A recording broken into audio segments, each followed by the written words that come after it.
Ladies and gentlemen, welcome to a new episode of Hot Mic. We got a lot to cover. We're going to talk about some of the surprises from the Pro League qualifier. Then we're going to get into the Pro League. We've got the best Call of Duty teams in the world here to compete for a ton of money. It's going to be an incredible time. Now, before I bring out our extra guests, we do have Envoy and a special guest coming on later in the show. But before that, I've got a one-on-one with my buddy Havoc. Havoc, how you doing, pal? Doing good. How are you? I'm doing well. I want to dive in with you a little bit. So let's rewind a little. All right, I remember back. This is we're talking like kind of AW. I remember you had your 1v4 against Optic. Then Black Ops 3 comes out, and I'm thinking you're the next big thing. You're my guy. I'm hyping up to be the next superstar. And it's been a little bit of a tough road since then. Can you kind of talk to me a little bit about the past couple of years? So after Black Ops 3, I went into IW. I teamed with Nameless, Nographin, and Study for the whole year. There's your problem. You were teamed with Nameless, so you were in trouble to begin with. Yeah, I don't think we got past top 8 that year. Until we picked up Hack. We got top 6 at Anaheim that year. And then we hit champs, and we got T32, and then everything else from there was downhill. Was it team choices for you? Do you feel it was individual play? Like, what was kind of holding you back to being kind of the next guy up? I definitely, I think it wasn't really individual play. It was more like dedication in IW. And then, that was talked about a lot, and it brought my stock down. And then World War II, team decisions the whole year. I don't think I got past, top 24. It was just a bad year. I don't know. I don't even know what happened. Wait, last year you didn't get past top 24? Nope. I was not even...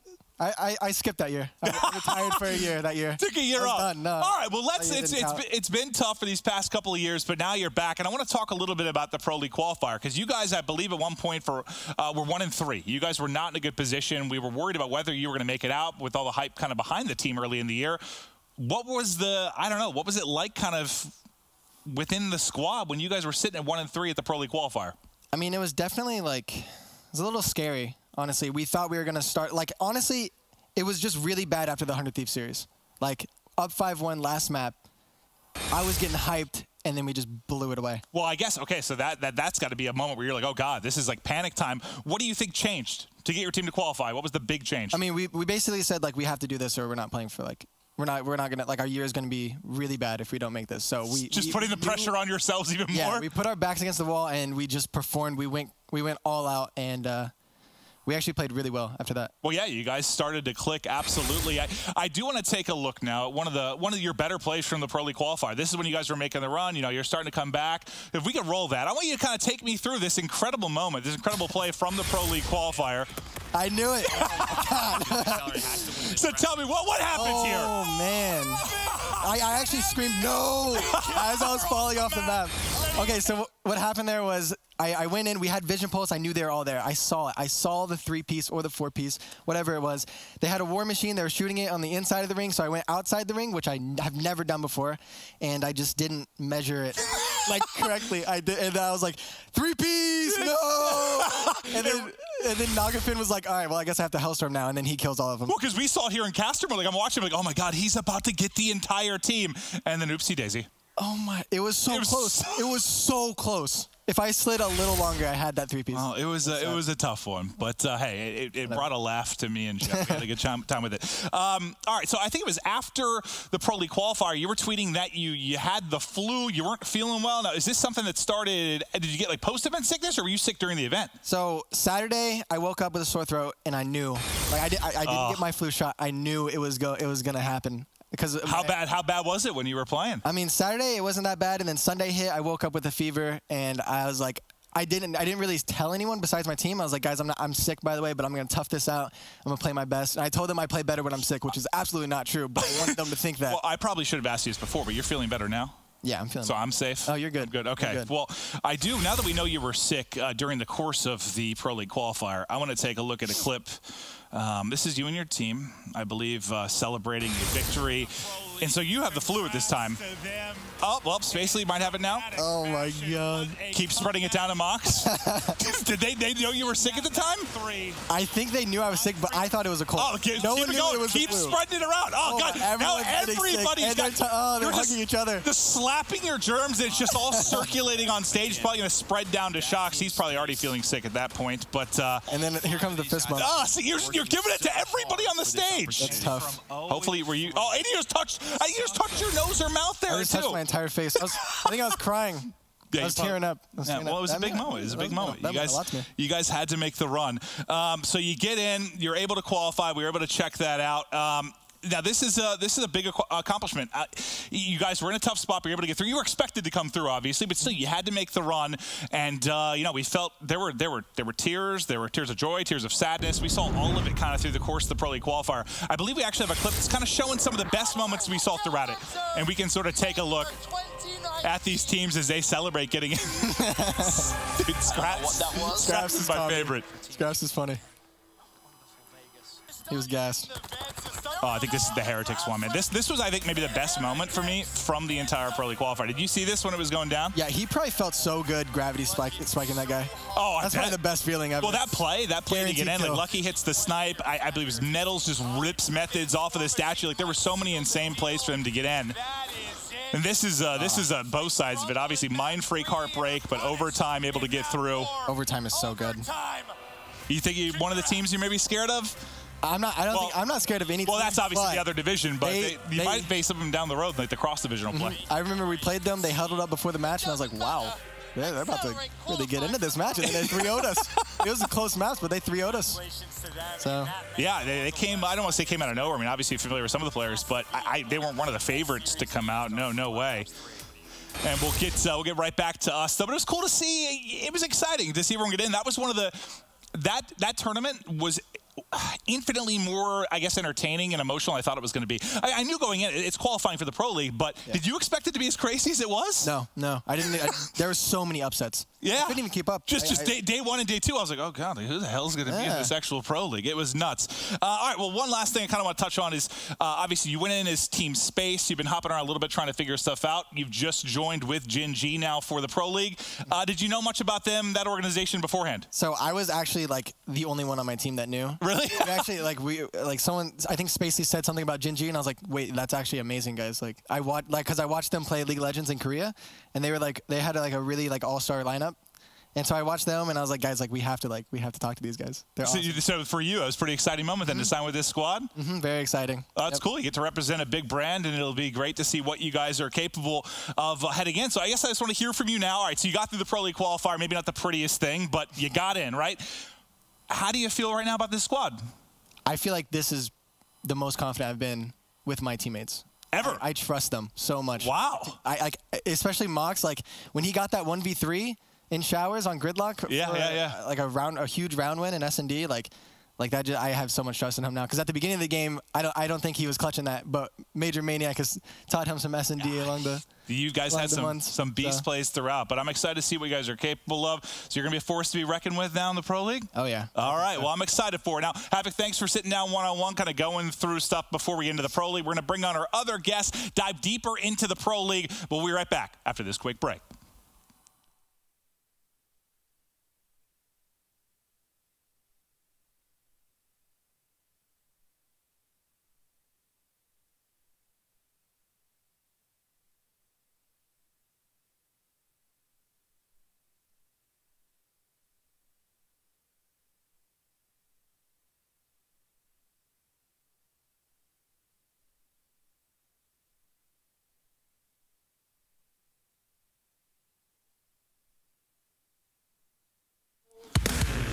All right, welcome back.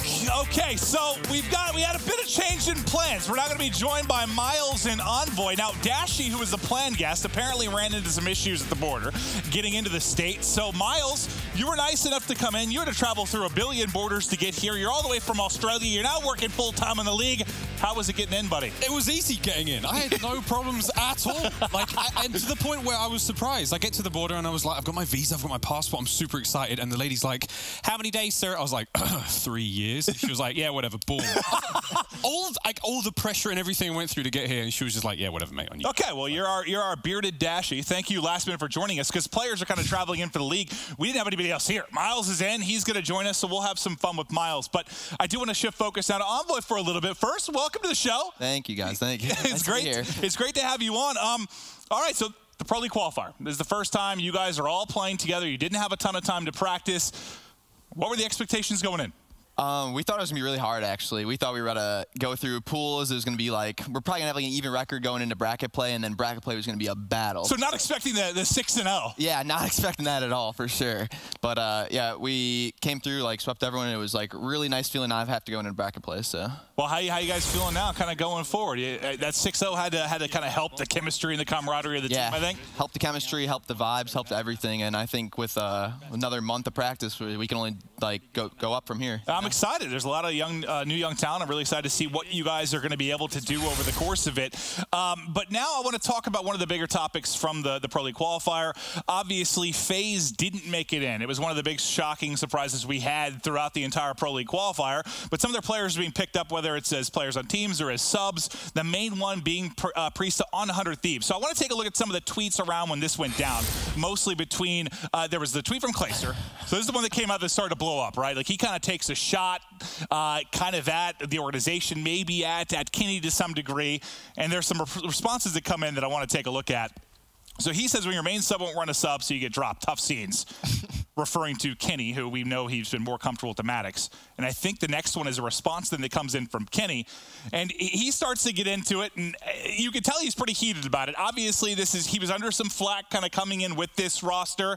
And now I feel like there's even more pressure on Kenny to perform with how things kind of went down. I think the final thing that came in then was from, kind of the creator and owner of 100 Thieves. It was from Nate Shot. One thing I've learned in esports as a player now turned owner is that no matter how tough a decision is or how well or poorly you communicate it, people will always be upset. I'm okay with this, what I signed up for, I guess. Just know roster changes are never easy for me. So it wasn't an easy decision, but ultimately they had to get it done. So I kind of want to hear your guys' thoughts on it. I actually want to start with you, Envoy, because you've actually played the new 100 Thieves. What are your thoughts just from a standpoint of like how good they are? I think Priesta was a great addition to the lineup, actually. We played him, and he was doing it all.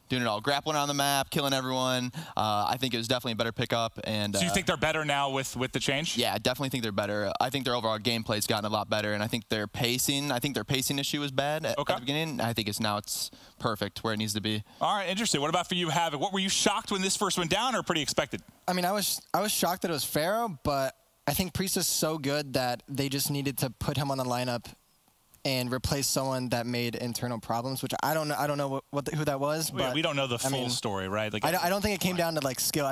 Priesta's just so good that it didn't really matter who was. Well, as soon as we saw FaZe get knocked out, it's like, oh God, like some people are in trouble because you think they're going to get picked up. Miles, what about from a non-player POV, just from you on the outside looking in? Were you shocked at all? Look, 100 Thieves, something had to go. Something had to be changed in a big way. Or even they did qualify at the same time. For a team, we talk about this endlessly on the desk, the finest, ingredients that just doesn't quite make the right soup. So I think something had to go, and Priesta was an ideal pickup. And it's nice to hear that it's working out for the 100 Thieves, because that's a squad that we all want to see do well. I think it's good for Call of Duty, it's good for the scene in general, but just due to the size of their brand. Exactly, yeah.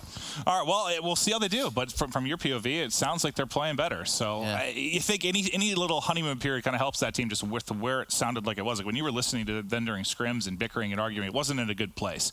Let's talk about another FaZe member to kind of make this jump. So we mentioned the issues with Dashy. I don't know the full story yet of how this is going to play out, but more than likely, Zuma's going to have to now fill in on this team. Like the sub's going to be used pretty much immediately, because when you take a look at the schedule, I mean, Optic's playing right away, and if Dashy's not here, this is day one. I mean, we're getting right into these matches. They're going to need to use him.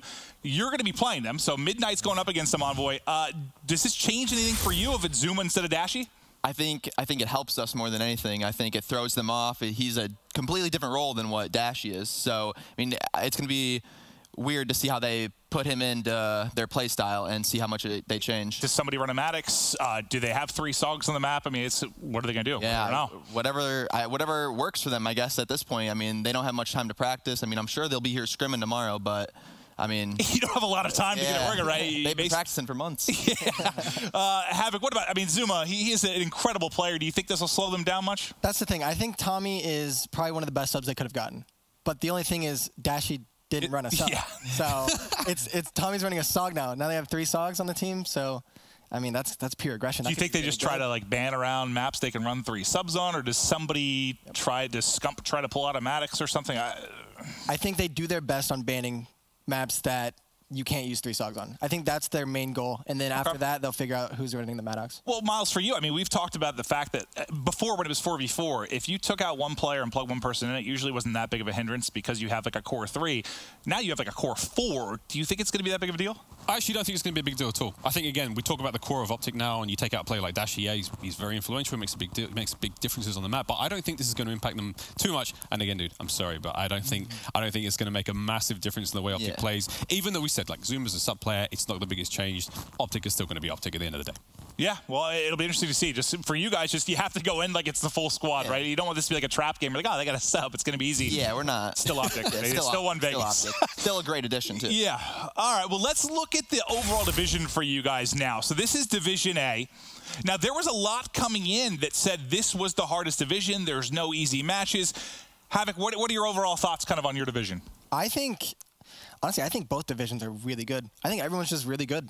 Like, the skill here, like, I mean, Optic is Optic. I mean, I guess you have the Optic who has to play the sub. UIU recently, kind of made a change where they have methods coming in, but Envoy, for you, like, there's no real easy matches at all, are there? No, not at all. We got to give it our 100 every match. I mean, it's going to be tough, but it's going to be a gauntlet, but that's what we're here for. Well, that's what I'm excited for, because we've had years in the past with the regional, with the way the rules work. There was usually a couple teams that got smoked, right? There'd just be people that were struggling to get one win on the board, and that's not fun for anybody. It's not fun to cast. It's not fun for those players involved. Like, Miles, this should be a lot more competitive. There's no duds for the first time since the beginning of the Pro League. There's a single team there that we're going to go, yeah, they're not going to win a map. They're not going to have a good series. They're not going to have anything. This is going to be an incredible watch. And like, now watch. We expected like the Pro League qualifier to be more straightforward. Now watch. This is actually what does, and there's not a lot of upsets. But I think it's going to be a battle for sure. Now with the new Pro League and with the new rules, like we got a lot of more young up and coming talent from all over, but especially in North America, there are a lot of rookie players in the Pro League. You being one. Why do you think, like, this year there are so many new players getting into the Pro League? I think the game turning to 5v5, I think it takes a lot more teamwork than it has in the past, and I think it excels amateur teams to just focus on that, and I think where the pro players, a lot of them focusing on themselves, I mean, they're just winning. I mean, you come and play an amateur team, it should be easy for them, but if the teamwork's on point for the amateur team, then it's a lot easier. So you think the 5v5 might be a big part of that? 100%. Interesting. Havoc, what about you? I think 5v5 is a big part of it, but I think there's a lot of mechanical skill in this game, and it's a lot of aggression, and these amateur teams are very, very fast, and they have the gun skill. Everyone has the gun skill that's here. So, I mean, they're just really, really fast, and some pro teams just can't really keep up with them. All right. Okay. Well, what about Miles, for you, just kind of from a commentator standpoint? Like, it's weird, right? There's so many. It's like, who the hell are half these people? That's the difficult thing. It's like, I think this guy looks great. Where's his background? It's like, it's like his second tournament or whatever. But that's the thing. There's so much to play for now. And I think where Call of Duty is right now, in terms of where the league is, people we've been watching since, Black Ops 3. You've gone straight off to IW, COD World War 2, and now we're here. Everyone knows there's so much to play for. So I think that's given the player base generally so much more to like, get sucked out in the mud, get as good as they possibly can, because you can find yourself on a stage, you can find yourself at these big events playing for crazy money, and it's very, very exciting. I can't wait. You feel like there are going to be some of these newcomers that come in and do really well. Maybe some fall short, but watching them improve over the course of, these next 3 months is what I'm excited for. Like a team like Midnight. Like, will you guys be incredible out the gate? And maybe not. But where are you going to be a month from now is what I'm excited for. But now a little less focused on the league. Let's move forward now into player intel.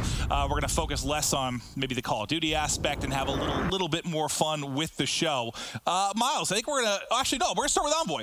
Envoy, I just want to know kind of where you came from. Like, can you give us a brief little rundown history of your coming up in COD? I think most people that do know me from back in AW. Team with Kenny, Spacely, and Assault last event of the year. Since then, though, changed to 18, the age limit, and I was 15 back then, so I had to wait solid 3 years, and then now I think this year I just put my all into it, and now. Can you tell me a little bit about last year? Because you were telling me it was cracking me up. Last year came back, it wasn't so good.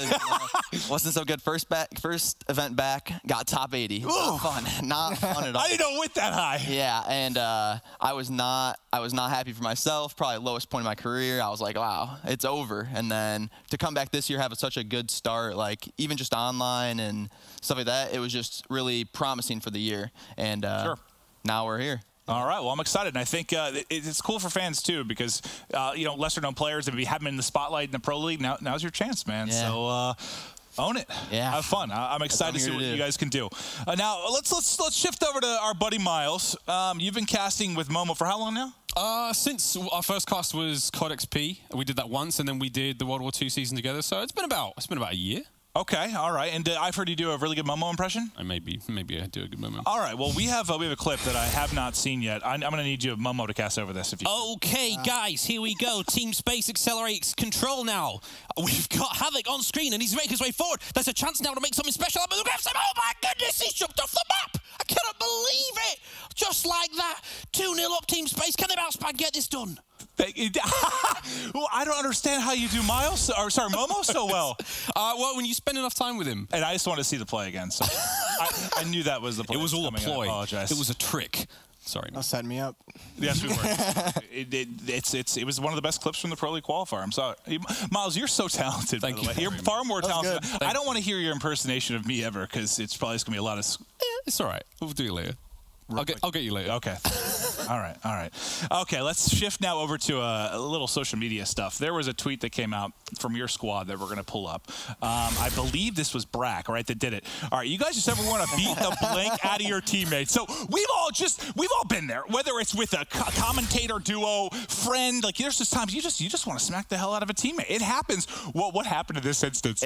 I think that he asked me a lot of dumb questions. Oh, I think they're dumb. He doesn't think they're dumb. There is no dumb question. Yes, there is. Yeah. He keeps asking me, like, questions that are in all the emails we get. And I'm like, bro, you not read all the emails? And then it just prompted me. I was like, bro, just read the emails. And that's what prompted it? Like, yeah, then he tweeted that. You know, Crim6 is retweeting it. Got like, what has he got, like 4,000 or 5,000 likes on it. Yeah.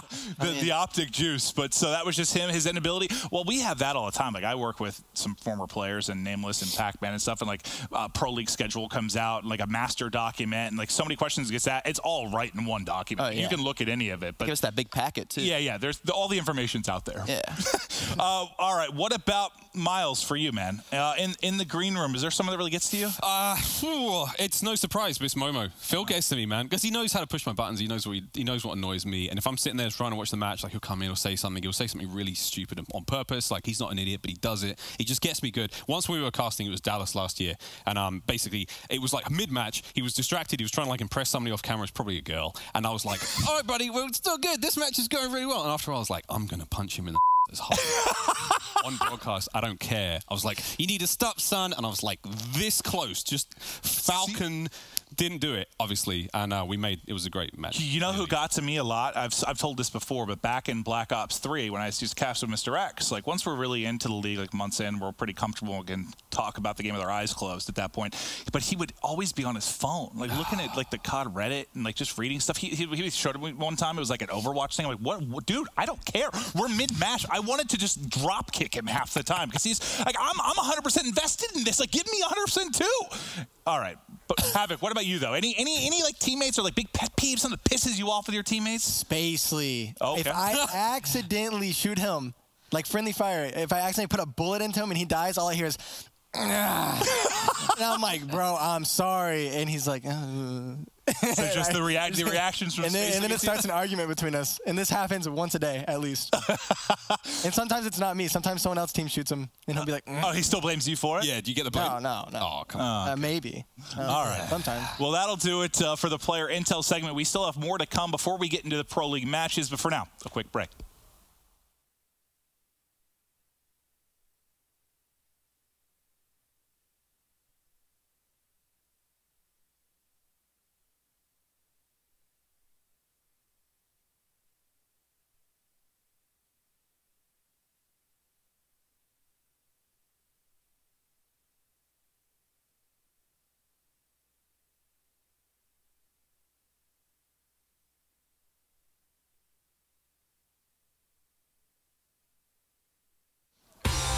And welcome back. Let's get into community comms, where you find fans of the CWL. Ask your questions on Twitter. Let's get into them. First question is from infamous_65. He wants to know who the funniest person on your team is. I'm going to start with you, Envoy. Is there someone on your team that's just hysterical? I think I'd have to go with our coach. Our coach it's not publicly known yet, but it's Atura. Okay. He's a more known amateur player, but he's the funniest guy I know. Hands down, just always cracking up the team, keeping the vibes good, you know. That's probably good to have as like your coach too. Like, yeah, when people are starting to like bicker and stuff. I remember I had a brief coaching tenure back, but I had like Killa and Saints and Bose on my team, and they'd be at each other like children. And half the time, I used to try to make them laugh and stuff, and it helps. It actually helps a lot. Yeah, he's just a really good mediator to have just on our team, just to relax everyone and have a good time. So. All right, what about you, Havoc? I actually think Mox is probably the funniest, but he doesn't try to be funny. He's just funny. Like the things one of he those says, unintentionally we'll all funny just start laughing, and he'll be so serious about it. Like he'll say some. That's the best kind of humor sometimes, though. Like when someone doesn't realize they're funny, but they're actually hysterical. That's why I view like someone like Karma, like Damon. He's like he doesn't like try to be funny all the time, but he's truly hysterical without even realizing it. Miles, what about you? Like in the green room with the talent. Ooh, funniest guy on the team. I'm going to go on a kind of slight and off tangent here. I'm going to say it's Merc. Joe makes me laugh. It's the same kind of thing. I get that. Yeah. So, like I'll come into the green room and I just say hello to everyone, and Joe will just go. I'm like, why are you? Who's this guy? Like, I having only just known him for just about a year now, I'm like, you're not the person I thought you were. Well, no, that's it. And I love him. And I've been trying. Like, I sometimes think he struggles to get that personality out on camera. Like when we're casting, I'm like, dude, just if you can get that out sometimes, like you don't realize how goofy and hysterical you are. And he's gotten more and more comfortable. Merc's a good answer. He's crazy. All right, next question. This is from In Klutz. What team do you want to play most? Havoc, is there somebody that you looked at Division A, you're like, I want to come out, I want to play, I want to smoke these fools? Yeah, it has to be Envoy's team, Midnight. Yeah? Only because when we were playing them, Brax stood up. We were 1-2 at the time. Brax stood up, looked at us, and screamed, "Remember, you're 1-2!" And I was like, this guy, oh my God. Well, you've remembered. You remember the comments. I'm coming for you, Brax. Okay, what about you guys? I'd like to say Havoc's team again, probably too, just because it was like a really, really close match, and I'm just trying to see how like our teams perform with more practice and stuff. Because we were where you are on the scale. Yeah. Interesting. All right. Well, I'm assuming a match I'm now looking forward to is you guys can do battle, and maybe you can shout back at Brack a little bit. All right. So let's get to the next question. Havoc, this is for you. How did you feel after Gravity spiking off the map on frequency? Is it this again? Yeah. No. Oh, we're gonna show it again for the third time. Why? So, well, you guys were up 2-0, but like, what were the comms like within the team when it happened? I'm just curious. I screamed no. I remember that, and then I think everyone else was just like quiet. I think everyone just got quiet, and Jared was like, "All right, I'm gonna Hellstorm then." Oh, because he did get like 3 with the Hellstorm right after that. With the Hellstorm, so he had to use that because you missed your grab spike. He told me he wasn't gonna use it, and then I fell off the map. And we had to use it. We still won the round, though, so, I mean, it was worth it. No, I just wanted to show it. I just wanted to show it one more time because it was one of my favorite plays. Thank you for that. It's all right. You'll be able to make up for it. It's going to happen. I hope it becomes a running thing. And I bet it happens again. Just pull like a clay, and that's your thing throughout the year? Just grab spiking I did it 2 days ago in scrims. Same map. Opposite side of the ring. Keep it up. Always getting the updates from Naga. Yeah, he tweets about it every time. All right, well, let's take a look at the schedule now for the matches coming up right after this show. We're kicking it off with Red Reserve Reciprocity, followed by Optic Gaming versus Midnight. Envoy, we talked to you a little bit about your match, but I'm curious, Team Scraps or Team Wuskin, who you take in the twin battle? I think I'm taking Team Wuskin. Okay. Played him online. I think that man Scraps is the best player I've ever played against, but I think Wuskin and crew are going to take it. So you think Rex a better team right now? Yeah, better overall. Okay, what about you, Havoc? I don't know. I think Scraps is going to bring the passion to that match. Dude, his video, I can't even repeat half the stuff he said in it, but it was so funny. That video was amazing. So you're going red? I'm going red. Well, Miles, you're probably going to be doing an interview like with them before the game or something ludicrous like that, but who do you think? I honestly think it's going to go the way of Rec, but there is something inside me that says that when Red play a majority European team, because I think it was like rated to something, we don't ever lose to European teams. Like maybe it's changed now that Denz is there, but I genuinely believe that Red could pull something special out, but I'm giving my money to Rec. Okay, so it's interesting. I mean, Red, obviously, I think most people thought Red would be the best European team coming in this year, but there's a lot of hype between Rec right now and how they've looked, how they've been able to perform. But it has been a lot of fun. It's been a great episode of Hot Mic. I want to thank everybody that watched and thank the guests for coming on. Envoy, first time on Hot Mic. Good luck in the Pro League. Havoc, you're back, buddy. This is a chance to prove you can make plays and that you belong and to, I don't know, make that case for a superstar. I'm excited to see what you're able to do this year. Miles, thanks for filling in as the bearded Dashy. You're not Dashy, but you did a great job, and I'm excited to have you here and now be working with you daily, basically. Every day. Oh, and we live together, too. And we live together. It's spicy. He bought bananas for me yesterday. Thank you for that. But, hey, it was a great episode. We're having a lot of fun, but now it is time to kick it off. It is the CWL Pro League. Let's get into it.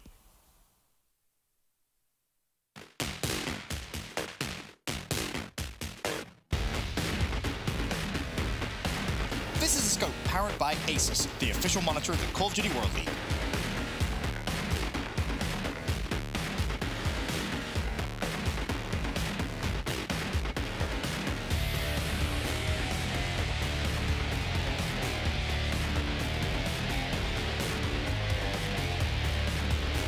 I'm going with 100 Thieves.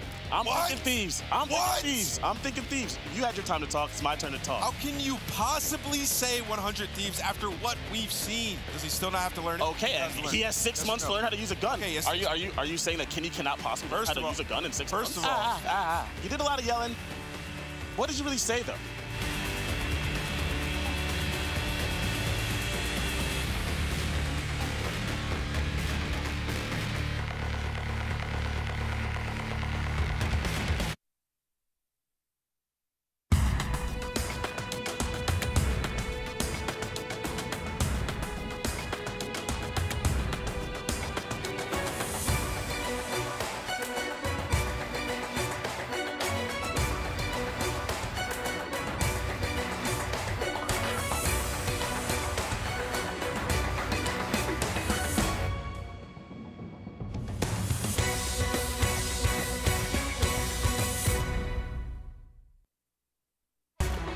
Ladies and gentlemen, welcome to Pro League. We are live from our upgraded studio here in Columbus, Ohio. Your analyst desk is back. I'm your host, Katie Bedford, joined by Nameless, Pac-Man, and Study. Guys, it's been so exciting getting all settled in here while we've been waiting for Pro League to start, except you refusing to just walk to the gym with us is unreal. I drove. I drove 8.5 hours to get here. So why would I walk anywhere? I got my car, got my Timberlands. I'm all prepared this time. Everyone's harassing you about it. We're going to get you to walk with us eventually. But I want to talk about Division A because, of course, that is what we were kicking things off with. It's so very, very exciting, Nameless. I can't wait.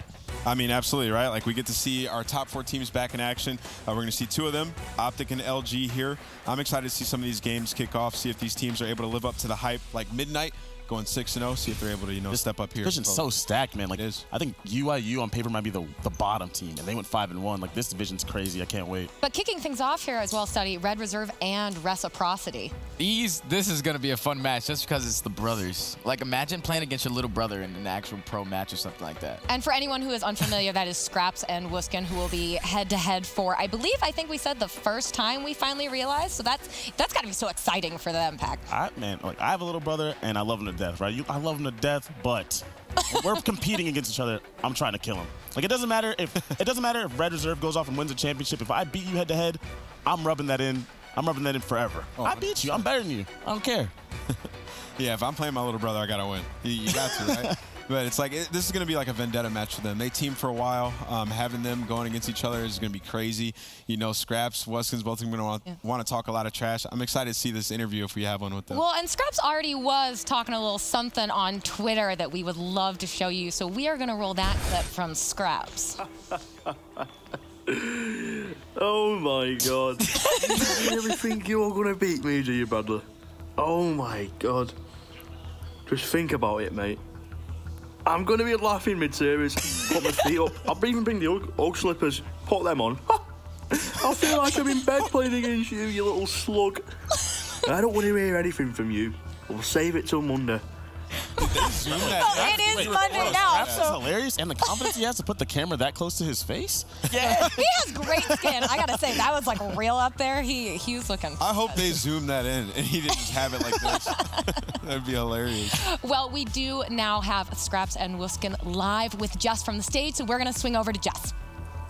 Thanks, Katie. Yeah, we saw you guys exchanging a couple words on Twitter. Of course, Scraps, we saw that video that you tweeted at your brother. So, Wuskin, what's your reaction to that video?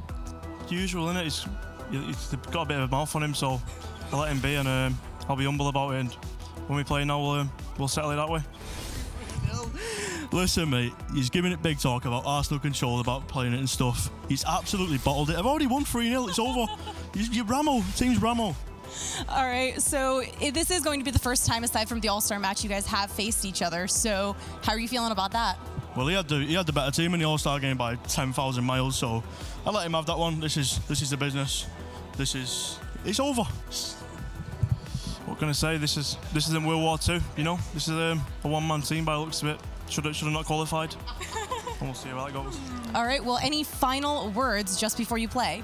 Good luck. I can't wait to get my hands on you. I'm going to shoot your body and everything. All right, well, thank you both. You guys can go ahead and take your seats. And for now, Ben and Chance, take it away.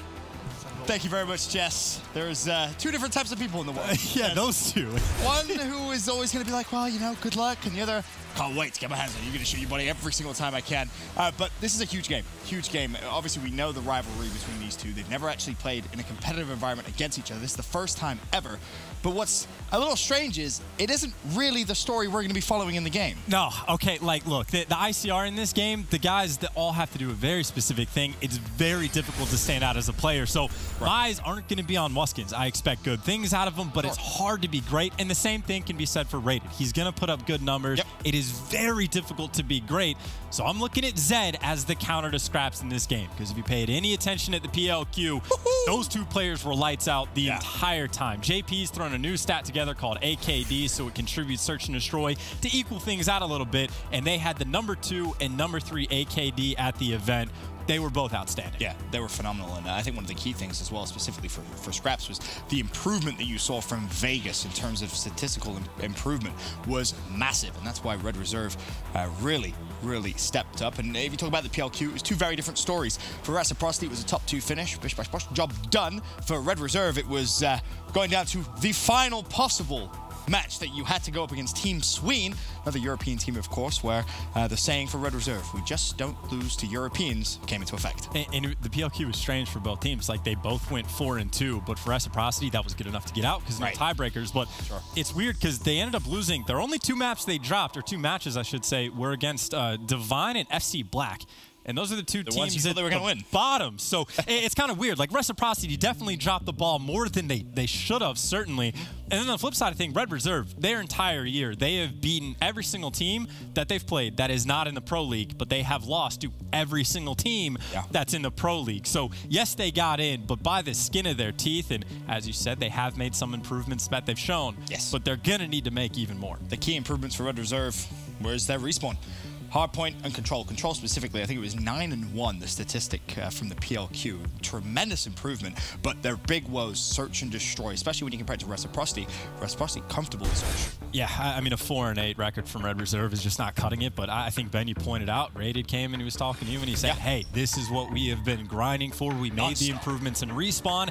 Now we're focusing on that Search and Destroy, trying to round out our game. And as I mentioned before, like, hey, they've lost to a ton of those Pro League teams. Well, the Search and Destroy has been the problem for them. If they fix that, they bounce back. But you gotta get past the hard points first. Kicking it off with Scraps. The first game of the 2019 CWL season, and what a cracking game we have ahead of ourselves. Reciprocity, Red Reserve. We're expecting maybe a little bit of body shooting between the twins. We'll see how that one goes, but we'll start off with Wuskin. He's going to fall now over towards Zed. He's in the hill, and Reciprocity with the early point lead. Pretty clean opening break. You get control of everything, and now it's just how do these players try to get inside? One slide's pass gets dropped, and Zero, well, he tried to use the gravity slam, or not the gravity slam, the grapple hook, but he gets dropped. And once you get full control of this middle hill, it is incredibly difficult to break through. Joe had 2 players to deal with. He's going to fall, and every hill, I feel like in Black Ops 4, just about, maybe outside of on Hacienda, can be a money hill. You see, they get the complete control off the rip. They do not let go. They get the rotations, and they have themselves a massive lead. And that's the key. The rotation's already in. Keep your eye number 1 and number 5, the 2 white arrows on your minimap. One is Zed. One is going to be Wuskin. Wuskin in the back. He's already dealt with Joe. The pressure now being applied over towards Wuskin. He will fall. This is a big chance for Red Reserve to try and break these setup. Well, they're going to get the first 2 entry kills. Now it's going to be up to Shawnee to kind of be that frontline player. He's going to have a couple players to deal with. Looked out for the second. Rated, though, takes him down. So Red Reserve, job is done. You break on through. You do your work, but still only 10 seconds on the board. Now they have to hold it, and all of Reciprocity pitching at the exact same time flooding through. The trophy system's going to help him out. Joe, of course, on the flank. Looks like he's going to be able to do enough damage for Red Reserve to hold on. Slides through, finds Wuskin, and to your point, Red Reserve look good now to just secure that final 20 seconds or so. That should put us back to almost an even-Steven game. Reciprocity with a slight lead as now the key gunfights need to be won on rotation. Scraps mid-map. He's already dealt with Dens. Now looking over towards Statue. Will he be able to find Zed over towards the left-hand side instead? He wants to draw his attention towards the back of the map, but the key, 220 off streaks. He needs to play from the knee. Wants the early hill time pop. This is big for Red Reserve. 70 points, and they have 1 player trapped at the back. It's Shawnee. Shots go in. Streak has been earned. big advantage now for Red Reserve. And he's kept the big boy streaks on as well. He doesn't want to have that Hellstorm, so if he can earn those next two, that is going to be important for potential mass to swing. Lightning Strike gets called in, is able to pick up the kill with just a headshot, 20 off. Now he just has to sit inside, rack up the time, play a little bit safe, and he's going to be just fine. And the Lightning Strike was huge as well because it gave him the information that two players were pushing from behind. They cleaned that out. Now you can just play hill time for your extra streaks, which is exactly what he does. Drone Squad has been earned. Sniper's Nest has been earned. This is the perfect start for Scraps, the perfect start for Red Reserve. For now, though, I feel like we should go to a Reciprocity Astro Gaming listening. That's fine, that's fine. Let's get ramp out. Got out. I got out zone, I die. Got ramp out. Nice, big win. Help him mid two. Oh my god! I'm 2-5. Yeah, I got him. Sniper nest, Zach. I'm gonna back. Got double it to me, Dent. Yeah. When you can drop back in mid though. Yeah. Drop back in. I'll touch I'm flanking. I'm gonna flank this. I'm flanking. I'm stunned. I'm trying to watch your left. Wait. Sliding close. Joe's close. Reset side. Two Zach and two. Two on you, Zach. One shot. Window. Two window. Nice. Pushing up ramp side now. You got one machine as well, don't forget. Close. Left flag. Everyone. Reach weak, close. I'm stacking him. He's got one machine now. He's already got it. Go back. Right peak. Right, go for it. This is fine. That's all of their shit they've used now, right? That's perfect. And Chance, this is where game one can start to spiral a little bit out of control here for Reciprocity because Scraps, he's doubled down on his streaks. He said he was going to give us a performance, and he's done just that. Finally, Tommy able to slow him down. We mentioned his improvement from Vegas to the PLQ. I mean, you get it right here. Triple positive as Scraps. Ben, he started out 1-4. He started out 1-4, went on a 15 spree. No one in the lobby has even double digits. That is the first one to get to double digits outside of Scraps, and he went on a 15 spree. And I think only 2 of them even came from score streaks. Granted, the War Machine helped him out a little bit, but again, the player to watch is doing insane stuff early on. We'll see if Scraps can keep it up because, again, he was able to get that second Lightning Strike and might be going for a third or a fourth set of streaks. Insane stuff right now for him as he picks up another 2. And he simply just isn't slowing down. That's the key. Puts himself back into the hill. May invest the street. No, just a ping. Gonna have the information now on Reciprocity's positioning with 25 seconds left. He'd love to just find one extra kill. Comes through, pre-fires the doorway. Does he have the support? Yes, he does. Slides across, but just kills Shawnee anyway. 90 points is all he needs now for another streak. This is unprecedented. And finally, it's Tommy again for the second time. But Bance now close to streaks as well. We should send over to a Red Reserve. Astro Gaming listening. One more. Let me send. Use a ping. I shoot outside. Wait. Left side of the hill on one shot. I'm going left side of the hill. I'm in flank. Go. Right. Trophy down. We got a trophy down. Window. Window 200. Nice. All us one. Push dead. Nice. I'm popping Stay on the hill. Push down. Shush. Left of me. They're flanking. I've got it. Got 2. Nice try. I've kitchen flank. Yeah, alright. Vent. Who's gone left? Who's gone left? One more after that, Trey. One more after Trey. Yeah, there's 2 on me. 2. Z. Nice, Trey. I'm holding front right. I'm holding front to new. I'm on the right. Hold on. Through the window. Yeah, Sean on me. I'm in sun. You still need flak, remember. You still need flak, remember. 2. Got 2. You still need flak, remember. We could block. One more. Nice. Last guy. Last all there. Both there. I got grabs. Make sure you have flak. Make sure you have flak. I have time. All get ramp. Go ramp. I have time. After the last Astro Gaming listen, I said this is where the game can spiral out of control. Chance, well, after the second one, it turns out the game has spiraled out of control. Yeah, and Scraps obviously playing out of his mind, but Vance is like, hey, you want to get fully streaked out? I'll get fully streaked out. But I think my favorite thing out of that entire ordeal is you hear Rated multiple times. Do not forget, pull out Flak. Do not forget, he is on the ball. They have a 150-point lead. There's no way they lose this game. They got 2 more streaks, and Rated doesn't care. He wants perfection from the squad, and that's a teammate you gotta love to have. Oh, you love that leadership. Demanding perfection at all times, never taking the foot off the gas pedal. They know they don't want to just win. They want to bury Reciprocity here in game 1. And with 20 seconds left of hill time, they could do it here. Reciprocity will need to push, but there's also going to be a fight for rotation. You have to do both things at once. And this final challenge comes through. Here's 0 on that rotation. Grab Slam to work with. Is it going to be 1, though? That's the question. No, not going to be 1. So 1 extra second is all Red Reserve will need. This game, chats, it's over. It is absolutely over. 2 points away before it finally comes in. You're going to get the streaks to help it out, but this is kind of what we expected from Red Reserve, right? We talked about they made the improvements in the respawn. Their big focus has always been on that search and destroy, but that map number 1 is done. Scraps is fired up, and for a very good reason. The sibling rivalry, very, very real. Advantage Scraps after game 1. It felt like that game only lasted, to be honest with you, it was over almost as quickly as it had begun. Reciprocity, they just could not hang on to that tempo, that pace that Red Reserve brought. Yeah, trying to rethink of how the game went down. Reciprocity won the first 2 hills. I think at one point they were up 52-10 in that ballpark. And then how many points did they get by the end? Not even 50 after that. That had to have been a 250 to 20 point run.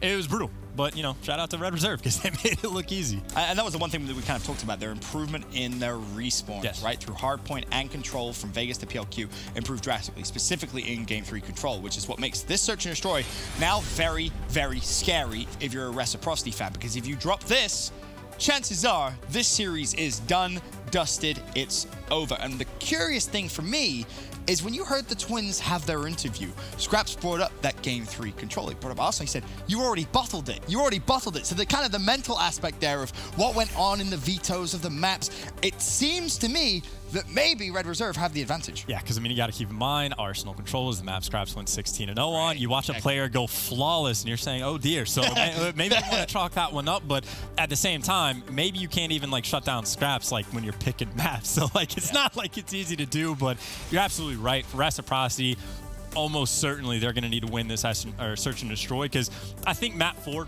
will not go like map number 1 did. Red Reserve, they're a big fan of Arsenal. They played it in just about every single series they had at the PLQ, so they're obviously comfortable on said map.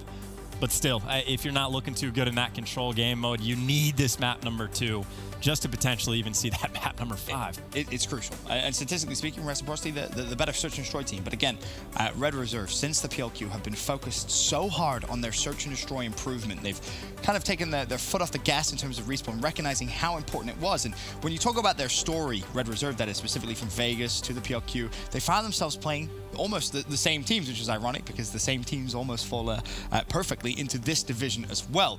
And when you look at their Search and Destroy performances, that's the difference maker. They had so many games which were so close. They could have been won 3-1. They could have been winning game 5s if their search was just a little bit better. Yeah, and that's a huge point as well, because the 3 teams that they lost to at Vegas were UIU, Gen G, and EG. And then at the PLQ, who they lost to was UIU, Gen G, and EG. Yep. And then in their division is UIU, Gen G, and EG. Weird how things work. That easily is probably the most insane thing about this Red Reserve team. But you got to imagine, for those 3 teams, they're 0-6. It is not looking good. You know you have to battle them all.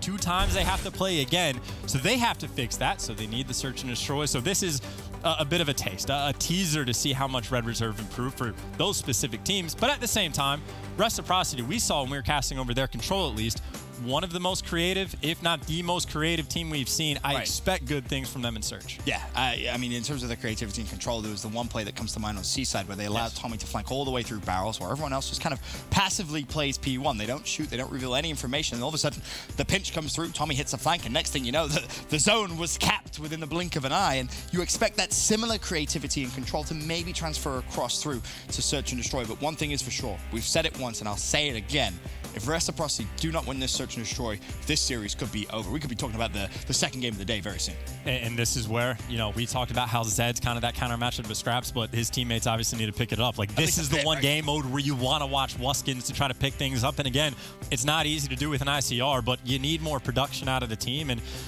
it's tough to say because you got to imagine as well, so much that you're fighting for right now. Good seedings, hot start, but even as individual players, how much talent do we have just sitting on the sidelines right now? Of so many good players that are sitting as substitutes, that are just at home watching, that, hey, maybe if they get the call up, there are just some dangerous people out there. So you're fighting for your team, you're fighting for yourself. There is so much on the line because, well, Ben, it's only day 1. Yeah, it is only day 1, but seems like almost every single pro league that we we get to chance, we say the same thing. Oh, well, imagine if a couple of those games earlier had gone a little bit different. How the standings would change, how playoffs could look very, very different. Every game, crucial here. And you talk about what these guys are playing for. Again, we have to talk about it. I'm sure many of you know, but if there's any new viewers out there, twins on either side of the main stage. Wuskin for Reciprocity. And Scraps for Red Reserve, and this is, I would hate to be a family member. If you're the parents, you're not even watching this. You'll let them play, and you'll just text them later on in the day. Let them do their business. Do you think, like, for Wuskins, because obviously Scraps does most of the trash talk, does that get in your head more or less? Like, is your brother, are you used to it? Like, can you write it off, or is it like, I think it's can't less. lose to my brother? I think also what's interesting is, does Wuskin not say anything? Does that just annoy Scraps a little bit more? Because you want that rivalry, right? You want him to say something, and he's like, nah, just, good luck. And it's like, really? You're just going to wish me good luck? Nothing? I mean, it did not look like Scraps at all. No, it looked like he like Scraps. Every time you watch him play, he's always bouncing around. Like they were facing elimination to PLQ. How many matches do they have to play back against the wall? He's smiling, having a good time, bouncing around. Like this is what Scraps lives for, and obviously all of them live for. But Scraps, obviously, if you paid attention to map 1, sometimes he can just be a different kind of player. And that was exactly what you saw in map 1. Now though, round 1. Search and destroy frequency already. First blood comes for Zed, and the fly-through comes through. Scraps will fall. Bance tries to escape, and this is the perfect start for Reciprocity. Dodo able to find one, potentially looking for the slide to get a punch. Doesn't get it. Zero says no thank you, and that is a hyper-aggressive round number 1 for Reciprocity, and you talk about a bounce back that they are going to need. That is exactly what they were looking for. This is almost the pillar for success in this series, is holding out in those search and destroys, focusing heavily on Red Reserve's weakness thus far, in the season at least. As now heading over into round 2, to your point, Chance, the round was extremely aggressive, no trades whatsoever for Red Reserve. Reciprocity just ran through them, and it's an important round because you're almost forgetting now completely what happened in map 1. Forget about it. Let's play our game now. Force Red to play around us. Yeah, and you got to keep in mind, Reciprocity knows Zero likes to snipe, so they're probably going to avoid it. You actually hear the shots get rung in, I'm assuming, from mid-map, but that B site, wide open. Red Reserve should be able to get this bomb down. The question is, how do they approach watching the flank, watching mid? Because right now, Wuskins, he's at least caught out the information. I'm assuming he was there in time that 2 players crossed. And this looks like Reciprocity. They might be going 4 through mid. Let's see how they make it happen. Bold strategy. We'll see if it works out. Wuskin down low, teammate above. You have Dens coming in from the original spawn, and now all of a sudden, has Wuskin found his opening? Well, 2 challenge, Mance goes down. Is there going to be a trade? Yes, there will. Wuskin with 2. 3 versus 2 now in favor of Red Reserve, but Scraps is able to find the nade. More kills through. It leaves Tommy 1 versus 2, 15 seconds and a dream. He finds Zero, but surely Scraps, he's not going to be foolish enough to challenge and fall. Another round for Red Reserve. And I think Tommy ended up being that problem that round. You saw there was 4 trying to go through mid. Tommy eventually leaves, but what Reciprocity is concerned about is they don't want to all dive in one place and then just have that one random player for Red Reserve come in and flank them. That kills your round. But the trade-off for watching that to make sure your round doesn't die is, well, you're just fighting essentially a 4v5 because Red Reserve stacked up. So nice bounce back round for Red Reserve to get, and we'll see if Reciprocity alters their defensive strat to, well, not give the bomb up completely. 2 rounds in, attack winning on both those rounds. Now Reciprocity, can they keep that up as they head into their second attacking round, round number 3 here of this search and destroy? It was a very, very aggressive A hit in round 1 this time, though. Switching things up, there they will find the Welshman rated. As he plays for information, shots go down. Wisely backs away. And you see they've actually played it fairly well. This time, Zero was more worried about the players coming mid instead of B, so now he switches up where he snipes from. And, well, they get the clearance to the site. That doesn't mean you get there for free. Shawnee, though, is able to pick up Joe on the flank, so we do have a 4v4. Bance gets traded out, 3v3. Bomb is down, plenty of time, though. Shawnee, though, is able to pick up 2. Red Reserve trying to fly back in, and, well, the man has a sniper of a pistol. But it takes a little bit to reload, and Dens gets him down with the free kill, and that is another offensive round win. And that was a good initial pick from Zero, and you think if that flank had worked out maybe a little bit better with Joe, maybe a bit better timing, all of a sudden Reciprocity just pinched in towards the site, nowhere they could go, but important gunfights won by Reciprocity. Allows them just to escape. They don't have to worry too much about their own flank, and, well, they have the advantage 2-1. And it really does seem like every single round, Reciprocity is prepared. They're thinking ahead. Yes. They have a nice game plan. They made 2 very nice offensive rounds in a row where they're playing off what they expect Zero to do.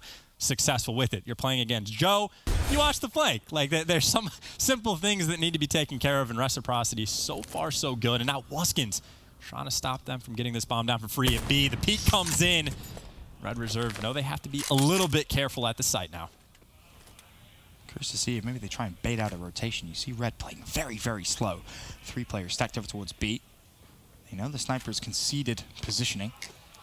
But bomb wraps out, and that's because Zero on the other side, number 7, trying to make a play over towards Youth.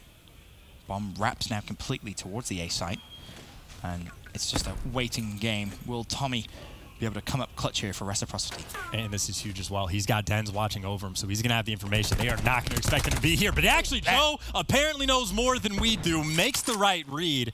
That's a great read. And what I thought was a good play from Reciprocity just gets shut down instantly. Bomb goes down. And this is looking good for an offensive round. They're trying to make the slide back in. 1 kill gets traded out. Wuskins looking for the pick. He's going to find it. Now all of a sudden, bomb site control might be on you. Joe, though, is able to find 2. Now Dens is flying through. Has Zed to work with. And they got plenty of time to make something happen. 2v2. Zero. Noses the play to the right-hand side. You still have Scraps with the sniper rifle. He's going to spot Dens on bomb. Peekaboo. He falls. Zed is behind the bomb, but not defusing just yet. 17 seconds. That has to go quickly. Finds 1-0 there for the trade. And that round is all completely possible because of the phenomenal read Joe gets on Tommy, lying behind the bomb. That is a round which will never show up on a scoreboard in terms of his personal statistics. But without that one opening entry, there's no way they win that round. And I think it's Heretics that does something similar. Instead of leaving a guy on bomb, they leave him off to the side. I've yet to see it work, but I do like the idea. But good idea on paper. Again, you're exactly right. Tommy never showed himself, has Dens watching over, but it's still not an easy gunfight to win. And I think Joe wasn't even weak coming in. So Dens, I'm assuming, they're shooting at a different player because 4 peak at the same time. And either way, all is said and done, we have had 4 rounds, 4 offensive wins. Yes, we have. Will the trend continue?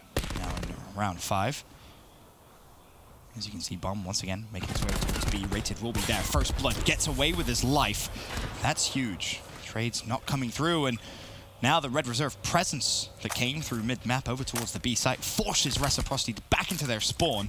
They, of course, do still have Tommy alive, ready and waiting. He's made sure no one from Red Reserve has pushed through the A site, but now the problem Reciprocity going to have is this rotation play is very easy to read.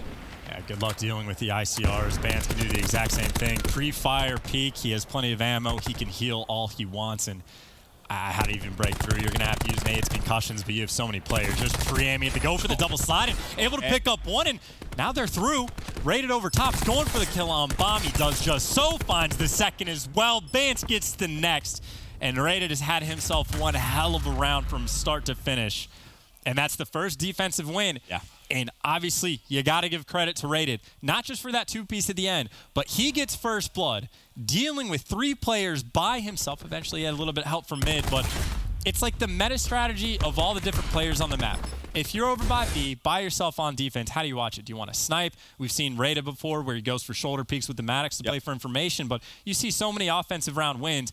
You have to do something different. You can't just let him plant the bomb for free, so he plays a little bit more aggressive, and he makes the right play, gets the kill, gets out with his life, and his teammate eventually was there to help him with the pressure. So shout out to Rated for that round. Red Reserve up 3-2. And then to your point, the first defensive round winners, it looks like Dens is taking a bit of an unorthodox angle at defending the A site. And well, your feet are showing there, bud. That's the easiest first blood bounce is probably ever going to get in his professional Call of Duty career. Joe with a second. The bomb site wide open. Red Reserve looking to give themselves a 2-round cushion. 0 top window. He finds Tommy. Reciprocity falling apart here in game 2. Anyone that's played COD, you've seen that like character model do that so before, annoying. where you lay down like against the wall, and it only happens some. Like I don't know specifically what causes it, but if you're the player that's doing it, you hate it. If you're the player that sees some feet poking out, you're like, hey, what's up, man? Free kill. So gotta watch that back. You gotta honestly, if this is a strategy you gotta use. You got to go into a private match. You got to talk to your teammates. You got to wiggle around in that exact spot and figure out exactly where you need to be. because if not, you will die. I feel like Bance couldn't believe his luck. He looked over towards the side and he went, wait a minute, was that feet? Oh, no, it is feet. Oh, well, guys, I got first blood. Sight's open. And by the way, that was the spot that Heretics used. And again, I still haven't seen it work. Yeah, I think over 4 from what I've seen, but keep trying. Eventually, yeah, right. It works in GBs. It's bound to work at least once, right? As Red Reserve, 2-round cushion, 4-2 the advantage. Important to note, Rated has Annihilator, 325 away from streaks. Once again, Solo, actually no, has support here, I should say, as the stun comes out. He pulls out the Annihilator, and that's just bad timing. No trade. Tommy with a double. Good response from Reciprocity. Now they should be able to get the bomb down. Scraps mid-map, gets taken down by his brother. Oh, no, that would have been bad. Brother actually slides right next to Joe, but actually is exactly when Joe jumped up. Wuskins gets the next one, and well, they're sitting pretty for this round. Problem, Bance doesn't want to throw himself off the map. Yes, it's a 1v5. Yes, you're feeding a little bit of specialist, but 250 away from streaks. And here's the cost. Now you see Tommy's going to get his specialist. Shawnee's probably going to get his. Zed is even going to be even closer to it by the time the 20 seconds go by. And Wuskins is getting close to his. And actually, Wuskins is going to get the kill. So you don't get the streaks. Everyone gets closer to their specialist. And that is obviously around Reciprocity needs. Yes, definitely is. And of course, the Annihilator pulled out as well from Rated at the very beginning to absolutely no effect. They shut down his streaks. So all things considered, a much needed and very well played round from Reciprocity. And that was what Havoc on Hot Mic was talking about, how in this game, like, you need to be aggressive. If Reciprocity plays that any slower, they're going to get pieced left and right. They might get collateral if they stack up. So that stun came in. Tommy had to slide through, and that is as good as it possibly gets for Rec. Still, though, they are down by a round. But you got to imagine, a couple specialists in the back pocket. I'm ready to actually, Blessed still has the Annihilator, so it didn't take which he just found out himself. Yeah, he's like, oh, yay, I still have it. That could be game-changing here for Red Reserve. Zed wisely backs off, has an aid. Scraps is going to just fly straight at him. Zed now going to need a little bit of support. Is the support coming? Yes, it is. Number 2 on the minimap. It's Wuskin watching over Zed. Scraps scrambles away. Wuskin's invested in Annihilator. Bance will fall. Does that now in tune force out maybe more specialists from Red Reserve. Shawnee isolated and taken down, but Tommy's there with a Graph Slam as well. Doesn't even need to use it. Finds bomb. Big round from Reciprocity. 3v3 though. As Scraps trades out. Den's a stun. Scraps isn't going to find more. Zero. He has a Graph Slam as well, but Joe finds one. Zed's going to be shot in the back. Now it's a 1v2. Advantage Red Reserve, but Tommy's still with the Graph Slam. Spot 0. Should be able to find one, but no, 0. Secures the round. Invests the Graph Slam, leaves nothing to chance. That's a wild round, Ben. That was a ton of stuff that happened. I think you saw the TAC 5 get popped. Obviously, Wuskins used his Annihilator. And you still have your gravity spike for Reciprocity, but that's a great situation they could have been in. It really seems like Tommy really likes to play solo and search. And obviously, it does have its benefits, but everything you do, there's a cost and a benefit. Right. And that round, it seemed like he was in you, picked up kills, had a gravity slam, and then he just left. And then eventually Zero comes through, starts shooting people in the back. So it's all about those timings. You got to get them right now. Reciprocity going to have to get 3 rounds in a row if they don't want to fall 0-2. We obviously said the big thing for Red Reserve was how much have they improved their search and destroy. They've had leads in search in the past and let it slip. Can they close this one out, though? Give themselves a 2-0 advantage. While Crash used for Reciprocity. Graph Slam still available. There's a War Machine at play as well. It's going to be a couple of players that peek straight through. Graph Slam, double. Annihilator pop, though, by Rated. He finds one, but needs to be careful of the War Machine. Flak is out. Reach out comes through, and that's a team kill. But luckily, Rated will fall. 3 versus 2 now. Still advantage Reciprocity. Zero's able to find one, make it a 2v2. I'm assuming that War Machine might be running out. Wuskins, though, was able to find the next. And well, Zed, he's just pre-aiming for this gunfight. He's got the SOG. He's not going to lose it. So you burn a lot, but you get the round win, and you're happy with it.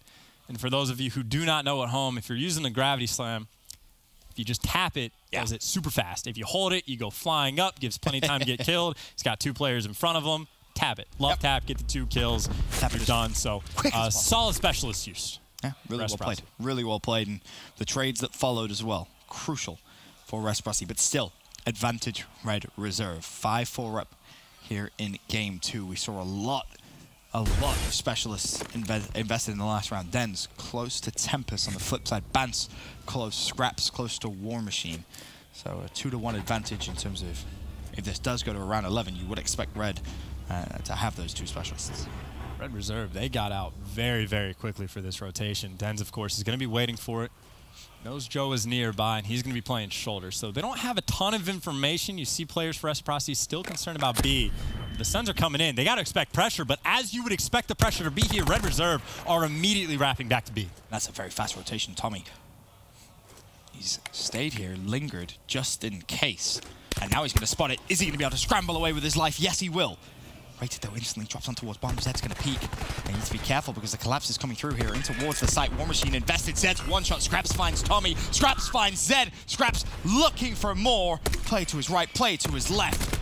War Machine doesn't connect with much. Wuskin is able to find the pick onto his brother, as now Dens is forced to invest Tempest. It's a 2v4, though. He needs it down. He needs it quickly because Shawnee's in a world of pain bottom middle. The reach out comes through. Now it's down to Dens. 1v4. Almost impossible with 28 seconds left. Rated peaks, and Red Reserve go 2-0 up. Ben, they need to make the improvements in Search and Destroy, and they're 1-0 so far in the mode. And of course, now we go to where they get more and more comfortable with the control. A hot start that Red Reserve needs to have, but they still got to finish. Scraps said it himself in the interview. You've lost already, Wuskin. It's 3-0, and so far, so good. 2-0 up here in the series. We'll be back after this with Game 3, Control.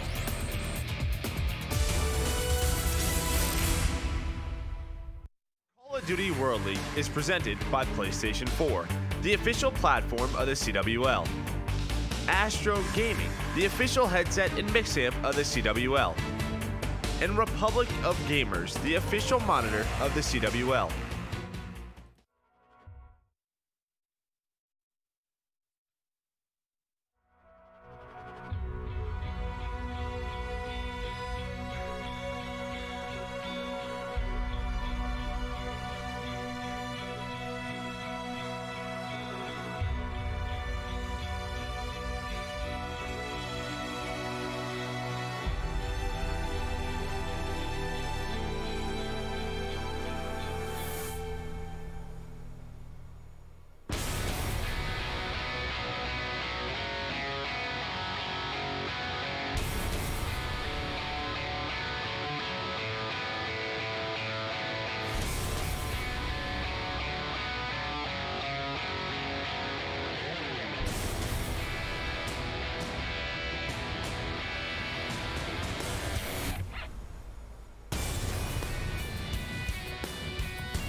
level up the game.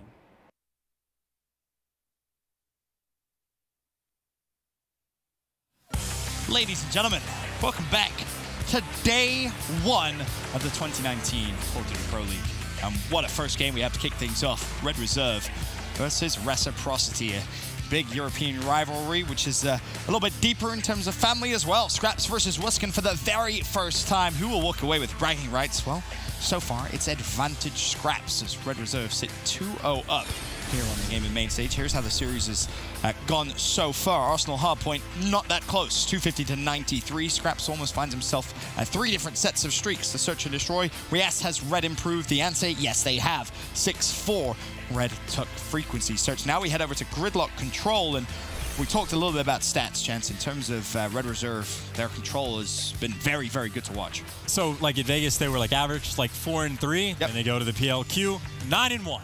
Only lost a single time. Their record was outstanding, and you might think PLQ like slightly worse competition because the Open eventually playing the top teams, but they played the exact same competition. Red Reserve literally played the exact same teams, lost to the exact same teams, but their control, obviously they made improvements on, and Reciprocity, to their credit, we talked about, they got really creative with it, but creativity only gets you so far. Yes, if you're not winning the maps, being creative doesn't really result in much, and I believe their control record stayed pretty much identical. I think it was 3-3 at Vegas, and I think it was 3-3 at the PLQ, so no real big signs of improvement there, but we do know, to your point, they have some unique opening breakoffs. They have some unique kind of like back pocket strats, if you will, but my fear is, with how this series is going so far, momentum definitely seems to be falling way away from Reciprocity. And coming in, it's worth mentioning, a lot of people favored Reciprocity in this series. And it makes sense. I mean, if you just pay attention to what's happened, they have the higher seed, and they have the higher seed for a reason. But at the same time, we talked about it before, the competition Reciprocity had to play against not really is quality. Like the division that they had, it was only 2 teams that made it out. No one else did. And they, granted, had some decent wins, but they lost to FC Black. They lost to Team Divine. And that was Team Divine's only win. So Reciprocity at times has just faltered. Red Reserve's story has been, if it's a team they should beat, they beat them. And then if they're playing a Pro League team, so far they've lost, unless that Pro League team is European. Yeah, that's the other side, right? Red Reserve, they just don't lose to European teams. It's what players keep saying, and well, we'll keep saying it until a European team finally beats them rated with a double as he watches any overextension towards the B zone. And already we saw the initial push from Reciprocity. They wanted to go showers. They now find themselves 6 lives down. A massive, massive advantage for Red early on here. And I gotta say, Rated has had a pretty good series. Obviously, Scrap steals the limelight from that game, #1, but even just as a leader in the plays that he has made, I think it's been impressive. But of course, on the flip side, right now, Reciprocity, they're trying to storm in. You look at the kill feed, it's nothing but Red on that left side, 23 to 14 life advantage. Man, I don't think Red Reserve has slowed down a single bit. No, they haven't. And Joe, we say likes a good flank. Well, a bare minimum here, if you're Red, just trade out your lives. You have an 8 life advantage. Bance finds himself now behind enemy lines. Maybe worried a little bit about players maybe going for a bit of a split push, and that's what may actually end up happening here is Red can't get themselves too split. Denz is pushed all the way through mid-map. He's now flanking the Red Reserve spawn with 39 seconds left. 2 ticks now, I believe, fully into B. When they get the 3rd, Zed also close to streaks. 400 points all he needs. Nope, not gonna get him. Another player falls. Now you got Tommy by himself, can't even get to the point, and all of a sudden that 9 life deficit got chopped down to 5. It's already back to 7. 30 seconds left. You don't have any points, and well, there's no more respawns for this team. It is going to be next to impossible to get the win, but we'll see if they can pull out some magic. It is going to be Scraps by himself, but by himself he was able to pick up 1, which stops everybody. Zero's coming on the flank. Players falling left and right. Wuskins is going to die as well, and that is a huge round for Red Reserve. And it's really important to note how much pressure Red Reserve applied onto Reciprocity's spawn. How many times you see Joe hit the flank, Bans hit the flank, Scraps hit the flank. Every single one of them hitting the flank, putting the pressure on Reciprocity. So they're always coming off spawn saying, all right, we have to push down street. But then you have to be so worried about anyone pushing straight through mid-street, trying to get behind you. I mean, as soon as like Scraps throws that cluster nade at the end, that is essentially one guy stopping the entire team from moving anywhere, and it'd just be chaos. But obviously, it was from the opening break. The Red Reserve just bowled him over. And, well, Gridlock, I don't know what the exact stats are. JP, if you can let me know, that'd be great, but more offensive-sided than some of the other control maps are going to be. So for Red Reserve to get that defensive round win in a dominating fashion as well, that is pretty big. And they also deny streaks from Zed, as now it's Reciprocity's turn. A team kill does come through, but you can see the instant pressure over towards B. Important to note, in Red's first defensive round, they sent 2 players to defend B. Reciprocity only send 1. Can Red, though, try and get some extra time into the B zone? It doesn't look like it with 1.5 ticks. It's going to be contested. Reciprocity doing a great job now of just trading out their lives effectively. Zed just... Like, he just did the hokey pokey right there, find himself a double. The foot race, though. No one for Reciprocity. They put all the pressure into retaking B, so they do not get back to A in time. So now it's full control for Red Reserve, who, granted, massively down on lives, but you win offense by getting the points, not necessarily by the kills. And, well, they're nearly 2 ticks in. All of the kills are going their way. Zed, frankly, just doesn't have ammo or health. Den's actually team kills. Now, all of a sudden, you're even on lives. A is gone, and that is the importance of wrapping back. As soon as there's 2 players for Red Reserve in B, you got to send at least 1 guy for Rec to rotate. And this is important as well, because normally after Showers is capped up, you get a little worried that maybe they have you trapped, right? They have you trapped inside where the A zone used to be. Bance doesn't have to worry about that, and Bance close to some streaks as well. We'll keep our eye on that. Currently on a 3 streak, 275 away because he got so many capture points. He's going to have to get out of the A side. Now just 175, tagged in from behind. Oh, and unfortunately found himself stuck between 2 Reciprocity players as the life lead, 19-19. Scraps with a friendly love tap there to twin brother Wuskin. We'll only be able to find a couple of extra seconds invested in towards the zone as it stands currently contested. Reciprocity doing a pretty nice job to kind of stave them off. They take down Rated off the car. Now they have complete control, but of course, we know all the pressure is going to come into B, and Reciprocity actually, they're sending 4 players to go watch the flank, which makes sense because there is pressure coming in, and they left Wuskins on the top side of the map, but Wuskins got to deal with 2 while his teammates deal with everybody else. But for the bright side for them, the team at the bottom hide for Reciprocity do their job. Wuskin falls, but now you wrap back. Still, though, 1 tick on board, and Red Reserve still has plenty of time to work with. I'd love to see Wuskins find 1 kill in that situation, but it doesn't matter. Tommy is there with the rest of Reciprocity. He finds himself now 275 away from streaks of his own. Reciprocity with a 4 life advantage as well. You get streaks. Admittedly, they don't have a massive impact on Gridlock. But better to have raining explosives from the sky than not. And I like this call as well. Scraps picked up a kill mid-map, but instead of pushing for that pressure, he immediately wrapped back to help his teammate, where they should have the man advantage. They're trying to deal with the flank as well, so they're watching it, and all the kills going back and forth. No one, though, for Red Reserve is able to get inside. 0 does get taken down, and now it is finally set up for Reciprocity to get that defensive round win. Obviously, they had a fantastic start. That turned into a much more interesting play, but an 8v3, there's almost nothing you can do. We've seen it happen before. Will we see it happen again? The scary thing about that B zone is if all of a sudden 3 players jump in it, it starts to cap very quickly. And that's why it's so tough, though. Reciprocity can play so spread, so what Red Reserve has to do is just play for individual kills, but you're still going to be doing it from the man disadvantage as players fall left and right. Scraps can't get that one, so I think in that situation, specifically a 3v8, it is just... the amount of mistakes Reciprocity would have to make, it would be unreal. So talked about, hey, maybe it's offensive kind of sided. Nope, 2 defensive round wins.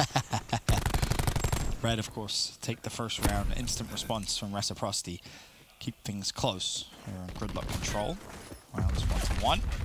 And in terms of streaks, no one has any just yet. We've seen a couple of players get close. Bance at one point was close. Scraps, of course, was close. Tommy as well from Reciprocity. Now, really, the key is race to specialists. That's going to be the key. And I would have to imagine with each round win that it's going to be nearly the same across the board. You got TAC 5 on one side, Gravity Slam on the other. They're all getting close if they don't have it already. Now you see the opening break coming to B for the pressure. Tommy uses the Gravity Slam to get said pressure. And if you get B early on, that's huge. And that keeps the streak alive. As I say that, Rated finds the pick. So no streaks earned there for Tommy, but already a tick into B for Reciprocity. You can see, though, 0 on the flank. They're going to be concerned about it. Players are looking for him, and he doesn't even make noise, so he's going for a wrap. By the way, in the hill, Joe's trying to stave off some of the pressure. 2 ticks have come through, but him and Rated inside the hill. It's going to be Rated by himself. He gets dropped. Reciprocity should be good to potentially get this final ticket. Shawnee by himself, I think you might just have to chalk it up. And Wuskins, by the way, trying to spawn kill. Yeah, that's the problem. Wuskins pushed all the way through Showers here. He's on the other side of the map, and Red, they're not going to be able to defensively get set up into showers because of just how much of a nuisance he's going to be. B does finally get capped, 2 minutes 15. This is the play Wuskin needs to make. There's the first. Can he find the second? No, so close. 0 there, though, to trade that out. And now all of a sudden, there is pressure in the zone coming in from Reciprocity. A 4-life lead as well. 0 does what he can. Grab slam available to use, should he choose to. As he goes for a quick jiggle peek. What's he going to spot? Is he going to go for it? No, he's not. 2 kills, 3 kills, 4 kills for Reciprocity. And this round should be done.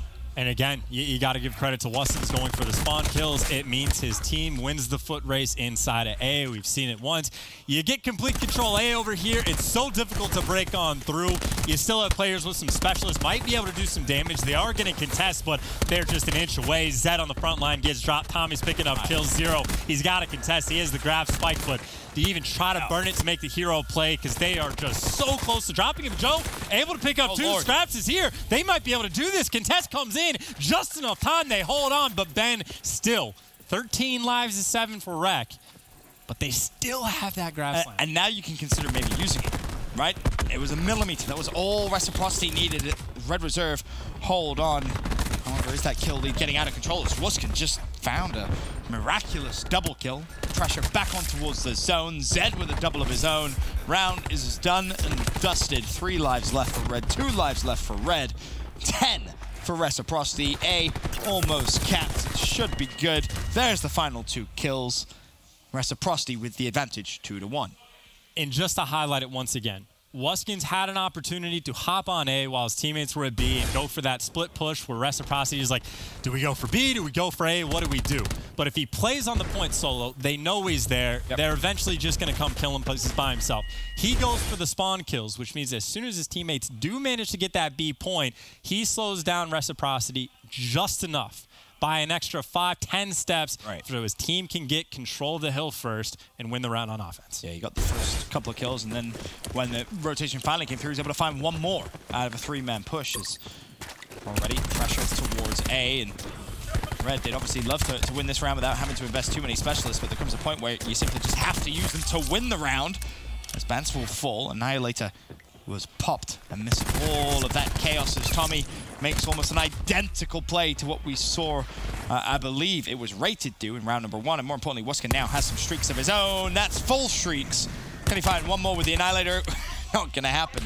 And it would be, of course, his twin brother that shuts him down. And again, we just kept talking about it. Red Reserve 9-1 in the PLQ in control. Now Reciprocity, though, they have this game in their hands. You're fully streaked out. You have a very small but noticeable life advantage. They're going to call in the lightning strike over towards A, I assume, but Red Reserve is like, hey, we're inside showers. And it's the same thing we talked about, right? If you're going to improve one game mode and you're going to focus so heavily on it, most of the time, more often than not, one game mode does get a little bit affected by it. And it could well be this control. We'll wait and see, of course. Too early to tell. Just the first series we've seen Red Reserve play.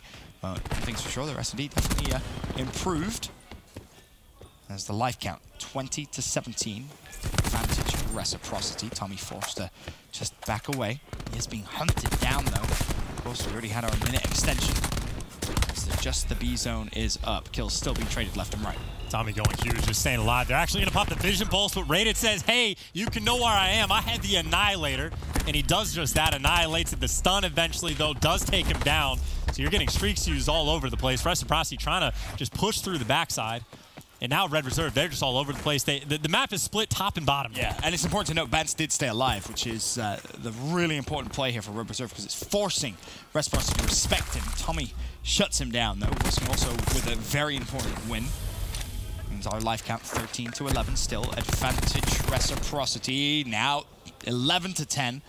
Just 1 kill is all that's in it with 60 seconds of gameplay. Scraps in support of his teammate.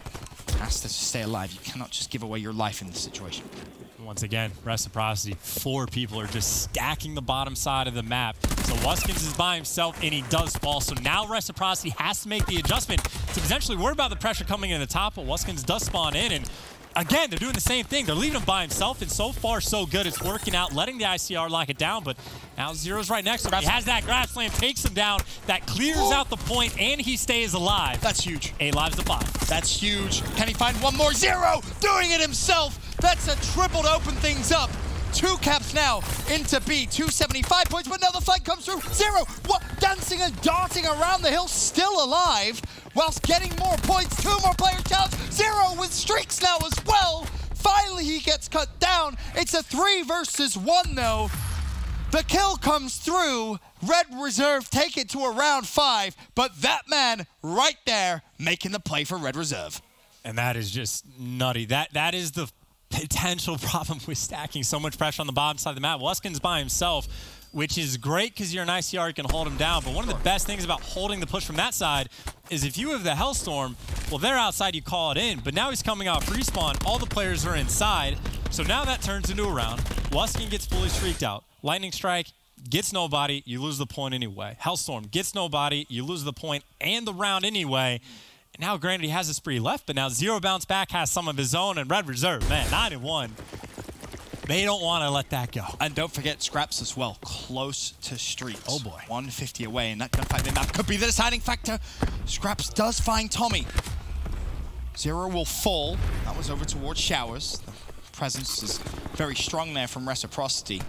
But Scraps is so worried. 50 away from streaks, does not want to give this up. He recognizes how important this could be.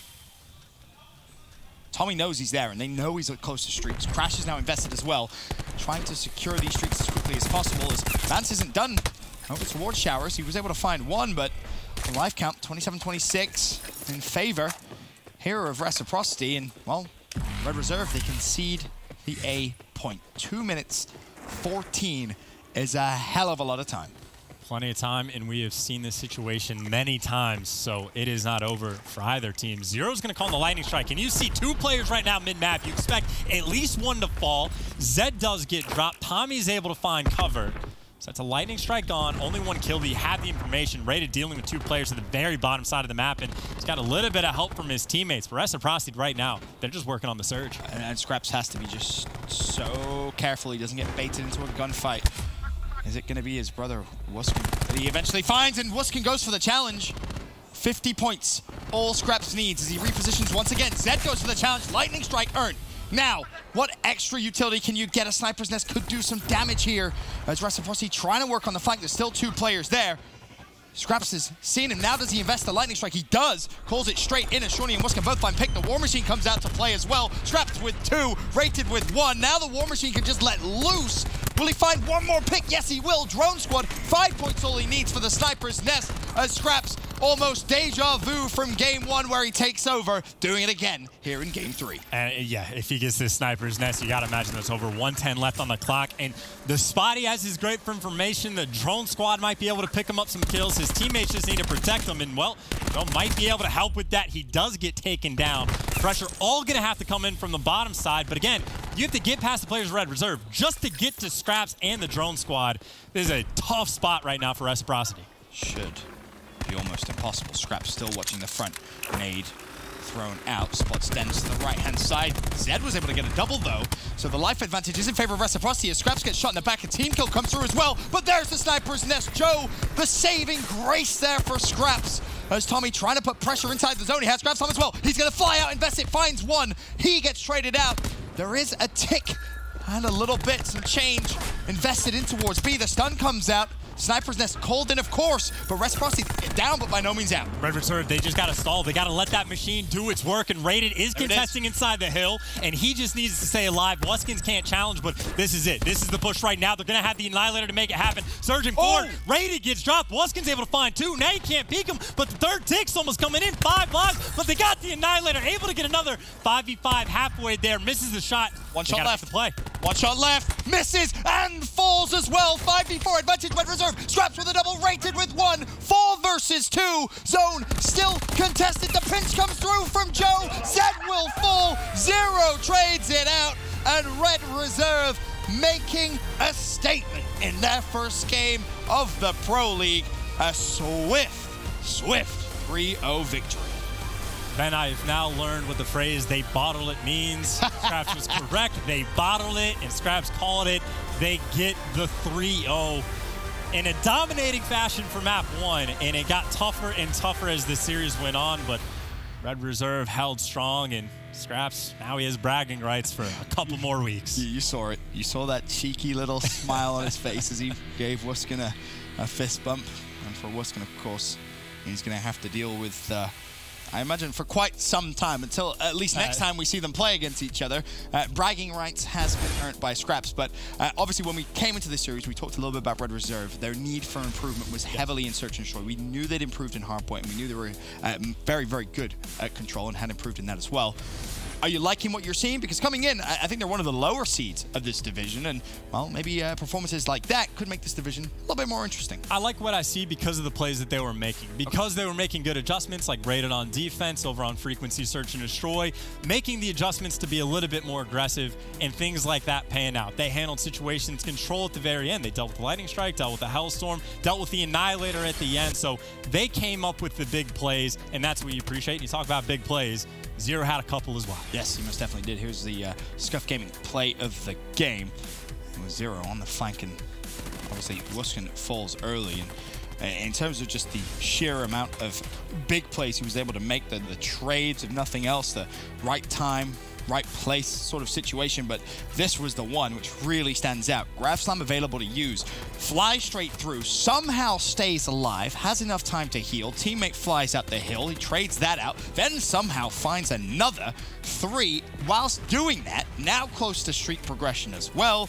Zero took over in that round of Control. And again, that Gravity Slam was extra important just because he takes down Wuskins, who had the streaks, which buys your team just enough time to get into the hill early. Then when they call the streaks in, everybody's inside. You get the clearance over to 18, you can hang out in Sushi, you're going to be good to go, and he gets streaks on top of that. So that's what I like to see from Red Reserve. Dealt an incredibly difficult hand, and then they hold strong. Map 1, they were dealt a very easy hand, and they ran the team over, and Scraps goes on a 15 spree, whatever it was. So great stuff from them from top to bottom. Oh, you saw Scraps' reaction there. Giant smile on his face, and rightfully so. Red Reserve, the 3-0 victory over Reciprocity. We can send it now to Jess with our PlayStation Instant Reaction. Thanks, Ben. How does it feel differently to take a victory over your twin brother versus just any other team? Well, I said coming into this, I'd rather finish 1-21 in the league than lose to him, so it means a lot beating him, and I didn't want to lose. So we were chatting just before the interview. What exactly were you expecting? I know there was a ton of trash talk. You were very confident going into this, but were you expecting a 3-0? Obviously not, no, because even if they were horrible at the game, it was still, these sort of games go down to the wire and anybody can win because of what's on the line, and I didn't think it would be a 3-0, but here we are. I pulled my cigar out first, Matt, and I lit it, and then I started taking the mick out of him. It was easy.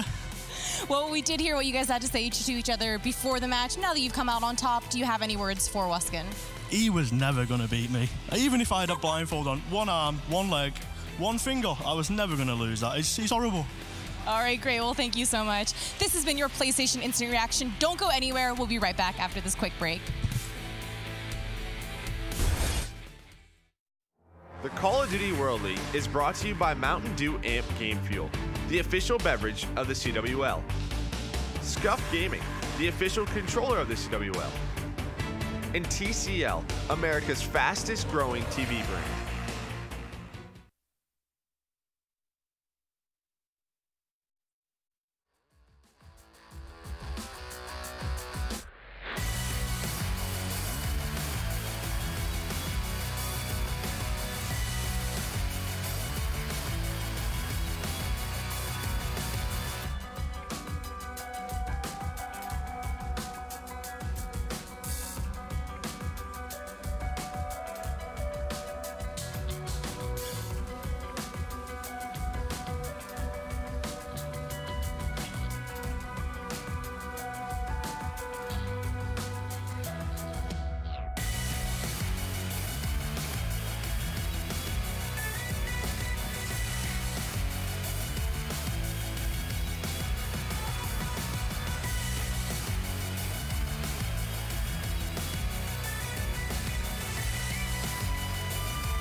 Welcome back to day one of the Pro League, where we just saw Red Reserve 3-0 Reciprocity. And if the rest of the day keeps going as quickly as that did, we're going to be out of here sooner rather than later. Your analyst desk is back. I'm your host, Katie Bedford, with Nameless, Pac-Man, and Study. Pac, was that what you were expecting? No, not at all. If you had asked me before the match, I would have thought that Reciprocity was going to take that. But Scraps came out and had just one hell of a series. Came out so hot in that game one, set the tone. Red looked like they were back, man. They looked like they came to play. Scraps just looked like the big brother in that whole series right there. I don't know what Muskins was doing. He was 5-15 first map, I'm pretty sure, and Scraps was like 23-7, something like that. He just single-handedly took over that first map and just rolled throughout the series. I thought it was going to be a lot closer than it was, but You think Wiskin got a little nervous, maybe? I guess Scraps had to be born 10 seconds before him because he has to be the bigger brother. There's no way you ever beat your bigger brother. It's just not what it's supposed to look like. Well, and if the trash talk was anything to go by, Nameless, clearly Scraps was ready to go. Oh, yeah. I mean, Scraps definitely backed up everything he said in that pre-match interview. In this game, he's just going off, picking up streaks, calling them all in, picking up that drone squad. And, I mean, I think the big thing was the supporting cast as well. Everybody on Red Reserve really stepped up to the plate. They all played amazing in this series. This is one of those 3-0s where they just looked dominant, right? Like one team clearly was more prepared, was more on point. Red Reserve, even in the search and destroying the control, like the control got a little bit close, but you know, for the most part, you expected them to take it home. And with a 3-0 win over a team like Reciprocity, like I think we could say Red is looking like they're back. What's scary about that was I don't even think that Reciprocity was like not rotating or anything. I think they were. They were just getting gunned. They were just getting gunned. I mean, you saw on that the artillery hill, or missile hill, excuse me, what the pros call it. They tried to break in there, and they were just giving them those jiggle peeks, and they couldn't get in at all. They were just on each side. They had them completely pinned down. They picked up like 60 points. You usually won't see that too often, especially versus teams that you expect to be kind of, you know, similarly skilled, and Red Reserve just looked amazing throughout. Well, and Red Pack, you know, did have some issues at the Pro League qualifiers, so this certainly obviously is the best case scenario for them to start out the Pro League, but certainly seems like an improvement. I mean, they pride themselves on beating the other European teams, and like they just think they have just the best European talent, and they don't see themselves losing to them. They just come out and prove it time and time again. This is such a big player right here. This is at the end of the game, right? Yeah. Wiskin just needed to get that maybe one more. Honestly, the cool thing about Control is how it snowballs to me. Yeah. Control snowballs so crazy out of control. Reciprocity is like probably one kill on the flank away from winning. It was that huge play that we saw at 0. Really what we saw was Zed flanked around the middle of the map and it didn't finish off the kill. Ended up getting killed. Reciprocity was holding and waiting for him to make a play. He didn't make the play. That led to Scraps getting streaks. Yeah, you can secure the game with that kill right there. Like that's the big plays that you need to make sure you close out. And one play can ultimately cost you the game, and you lose control 3-2. But I mean, even if they were to lose that, the way that first map looked, I would expect Red to win that hard point anyways. Now coming up, of course, our last match of the day of the two, Optic Gaming and Midnight. Everyone's been really excited for this. And Study, what are you thinking? Well, to me, you lost the best player in the game, which is Dashy. Unfortunately, he's not here, but you still got a team full of absolute juggernauts. So I'm expecting him to come in here and handle business. With Zuma, I don't know, it's probably going to be a couple role switches. You know, he was a SOG running, I'm pretty sure. Seth's running Crash. I don't know how the specialist is going to look between them, but I feel like they're still going to be able to pull us out pretty. We can assume that, like, Krim used to run the Annihilator, so he'll probably take that. That was Dashy's role, so we'll probably give him the Annihilator, and then that'll leave Zuma with Tempest or Vision, depending on whatever they decide, whatever team worked up in the back for them. Yeah, after talking to them, I'm not sure if they're going to run with it, but what they were thinking about was having Zuma use Maddox just so they don't change anything around with their roles. Have him just kind of fill in that spot, get kills. It's big shoes to fill, but it's one of the easier roles to kind of pick up and start to play with. And you got all-stars around you. You just really got to rise to the occasion and do your job. You got Crimsix telling you when to use your Vision Pulse if he decides to run that one. It shouldn't be too hard to fit right into a system of players like that, and I think he'll be just fine. But how in a situation like that, when you're Zuma coming in, you were a sub, you didn't necessarily expect that you were going to play right away, but the synergy with that team, obviously he's played against them many, many times, but how difficult is that? You're playing with some of the best players in the game. You just show up, you play it like it's a 10 series. There's no pressure on the line. Like, obviously you want to win and prove that, you should be in the league, but you got to go in there and just be like, hey, I'm their substitute. I'm going to listen to these guys. I'm going to do my thing. I'm going to get kills and try to make minimal mistakes. It shouldn't be hard for a player of Zuma stature. I think it'll be all right. It's also Zuma, man. It's a Zuma. stallion. Yeah. Like, right? Since when is adding Zuma to your team a bad thing? Like, I understand they lost their MVP. Dashy's incredible. They're overboard. Yeah, they're overboard. But, like, to pick up Zuma, like, come on, man. He's going to figure it out. He'll run a Maddox probably, and he'll be there. It's his time to shine, right? Well, I want to know, Study, so Midnight so dominant in the Pro League qualifier, but going up against Optic, what do you think they need to do to get the edge? This is one of the true tests for like a team like this, because you know you basically scrim against everybody, but playing in your actual match, especially against Optic Gaming, it's just like if you're your amateur player, you just gotta be like, all right, we all gotta go in this, just give it 100% energy. You know, everyone's already putting us as the underdog, so basically if we just play the way we want to play, then we should be able to handle business as well. You know what's tough if you're Midnight? It's like, okay, we went 6-0, right? There's still a lot of questions around us as a team, around us as players. We're going up against the best team in the game. You know, we can make a statement here, but they're using a substitute player.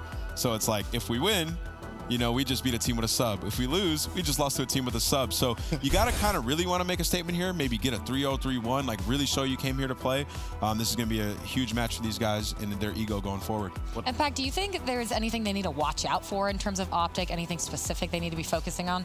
Oh, they need to make sure that Scump doesn't just go completely off. Scump, usually when Scump plays players that, well, they're no longer amateurs, they're pros, but that are from that tier players, he usually just goes off. Like, he does absurd things on the map. So they got to keep him at bay. I'm a little worried for Midnight now in the stock 1 meta. They were, like, Envoy was known for using a class that didn't even have quick draw on it. He was just running double stock, double stuns. And now, Jet Li as well. So we're going to see how they transition towards this new stock 1 meta. I'm looking forward to seeing these guys play. Well, we will certainly see, because that is coming up. But again, the very, very first day of Pro League has begun with Red Reserve's 3-0 over Reciprocity. Scraps beating out his brother. But coming up next, we have Optic Gaming versus Midnight.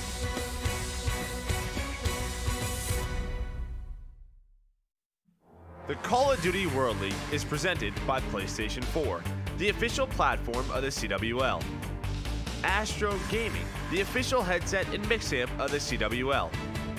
And Republic of Gamers, the official monitor of the CWL.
New Amp Game Fuel.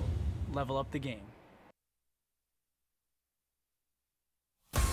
Ladies and gentlemen, welcome back. It's day one of the Pro League, and we are in for a hell of a lot of fun, Joe. Now, today, we only have 2 matches. This is our final match of the night, but Tuesday, Wednesday, Thursday, we've got 4 matches a day, so a lot to come. But, Joe, I want to ask you, you heard them talk on the desk a little bit about Zuma coming in, and I felt like you disagree with some of the things they were saying. Yeah, I think it's just going to be tough for Zuma. It's a brand new system for the Optic guys. It's a brand new player. I mean, Dashi is one of, if not the best player in the world right now. Zuma's going to be playing a Maddox. It's tough. There's pressure on him. The green wall's watching. You know, when you talk to some of the players, when you talk to Teep, they know that Dashi, how good he is, the impact that he can have on the map. It's going to be tough for him, and everything is just going to sort of switch around, right? And obviously, he's running a Maddox. All he has to do, right, if you're him, is just get those kills on the map. Well, right? what about for Midnight, though? They talked a little about Midnight coming out of the Pro League qualifier to here, but does it change your outlook on this series at all once you know they're playing with a sub on Optic side? Does it change the outlook of the series? Like, I guess, what are you thinking mentally, maybe, if you're Midnight? Does anything change when you think Zuma's on the other side, not Dashi? I mean, I think they have the advantage right now. I mean, they're a full team. They just are 6-0. Or better odds than they did, maybe. Yeah, I think they have better odds. But, yeah, it's kind of like, I think Ant sort of said it. We beat him. Oh, we beat him with a sub. It sort of sucks for them, right? It's sort of lose-lose situation. Yeah, you lose. Well, you lost to Optic with a sub. They're better than you. But I think for Midnight right now, your confidence is at an all-time high. You went 6-0 at the Pro League qualifier. You beat some really good teams. And now is you're 0-0. Well, maybe for people that didn't kind of watch them post-Pro League qualifier, do you get a chance to watch some of their scrims, see what they were bringing to the table? Yeah, I mean, they were very competitive with a lot of different teams. They scrimmed Optic a good amount. I mean, they were competitive with them. They played them in the Pro Down. They got to the finals. I believe they had to have a sub, or, you know, they met up in the finals. Yeah, I know Optic ended up winning that. I don't think they dropped a map, but yeah, it's a lot different, right? And if you're Midnight, you know what you just did on LAN. You went 6-0. You went perfect. You beat the teams that, I mean, you heard, you know, talking with Hot Mike, didn't expect it to be that easy, right? They didn't expect it to go 6-0. But what a big chance this is for Midnight, right? You come in, yes, Optic has this sub, but now it's like there's an opening there. Maybe you weren't the favorites coming into this. Now there's an opening. Imagine against one of the toughest teams in your division. If you can come up and put a victory on the board in this kind of first segment of the Pro League, I feel you could not ask for a better beginning for Midnight. Yeah, that's just it right now. I think there's sort of maybe a bit of a theory around Midnight, right, where they just had such a good start. They got into the Pro League, and maybe like their confidence is so high, they have a tough week 1 and things start to go down the drain a little bit. But if you come out hot, you come out 1 or 2-0, again, they just think they can beat anybody in the world. Well, it's going to be exciting to see what they can do. Just a lot of kind of amateurs on the outside looking in, now professionals in the Pro League. And I said to Envoy on Hot Mic, like, this is your chance. Yeah. Own it.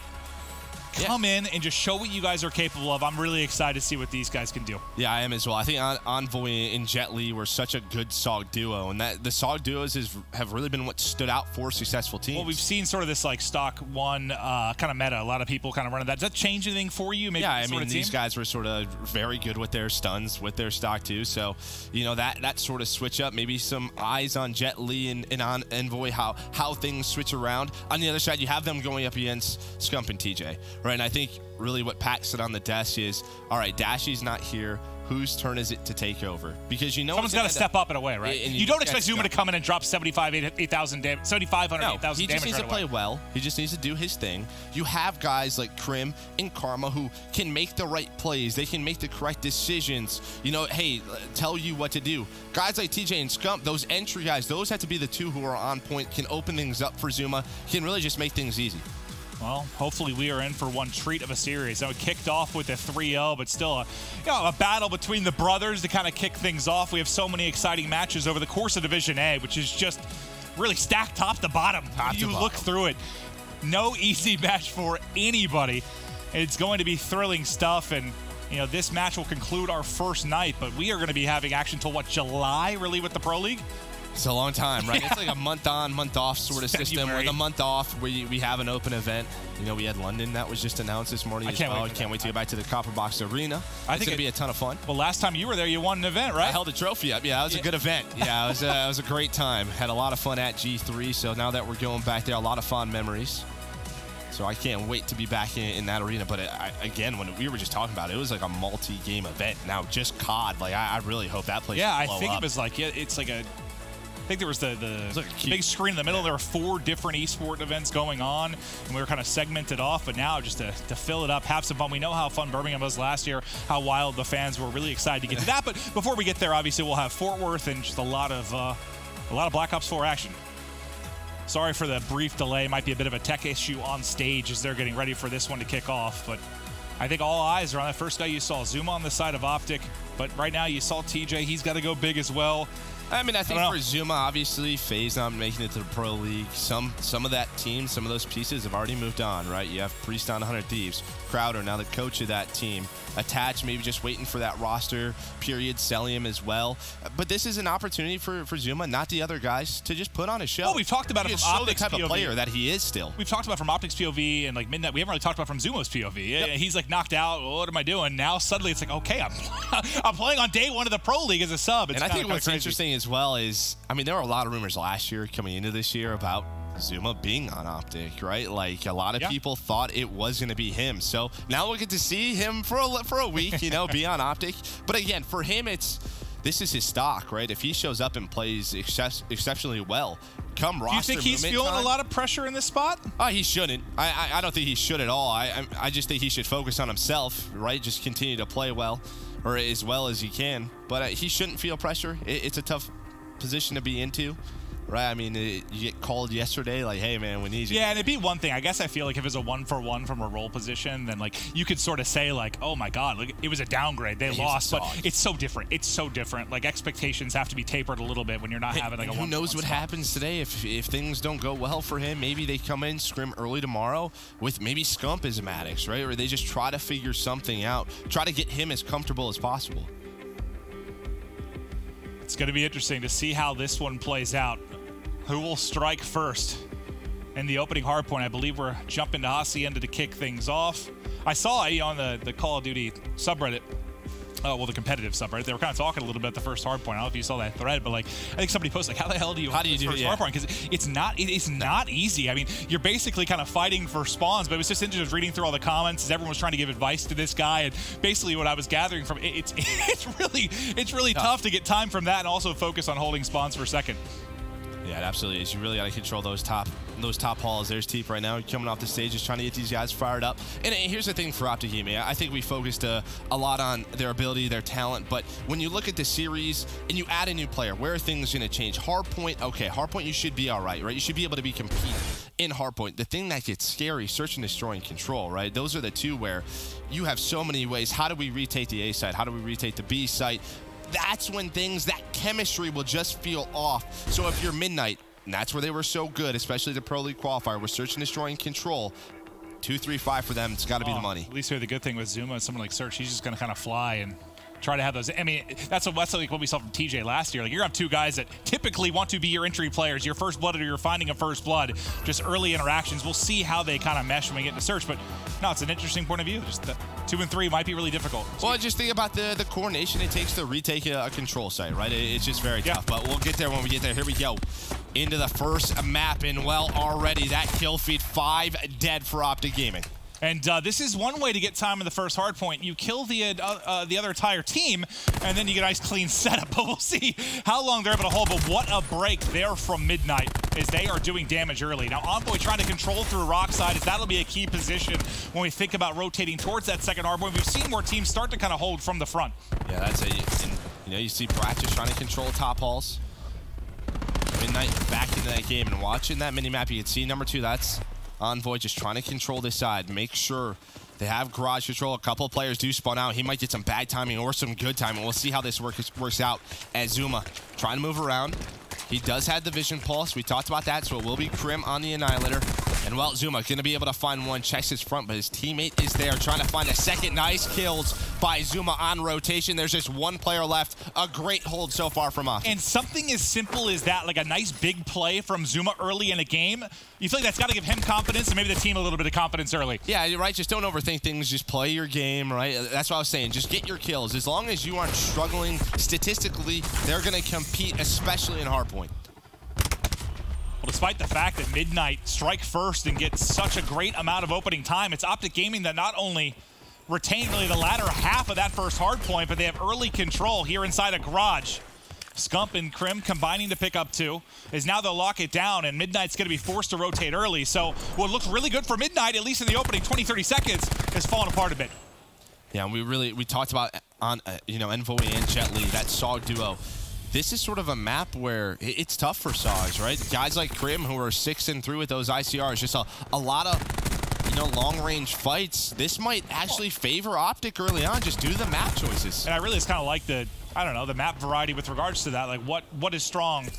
Like ICR, Matic, SOG, like you can take over depending on what map breakdown you have in this best of 5, but we'll get focus now back to fences as it looks like the break comes in behind TJ Haley, who gets 2, allows Scump to get in position here in Garage, and he keeps on flying forward.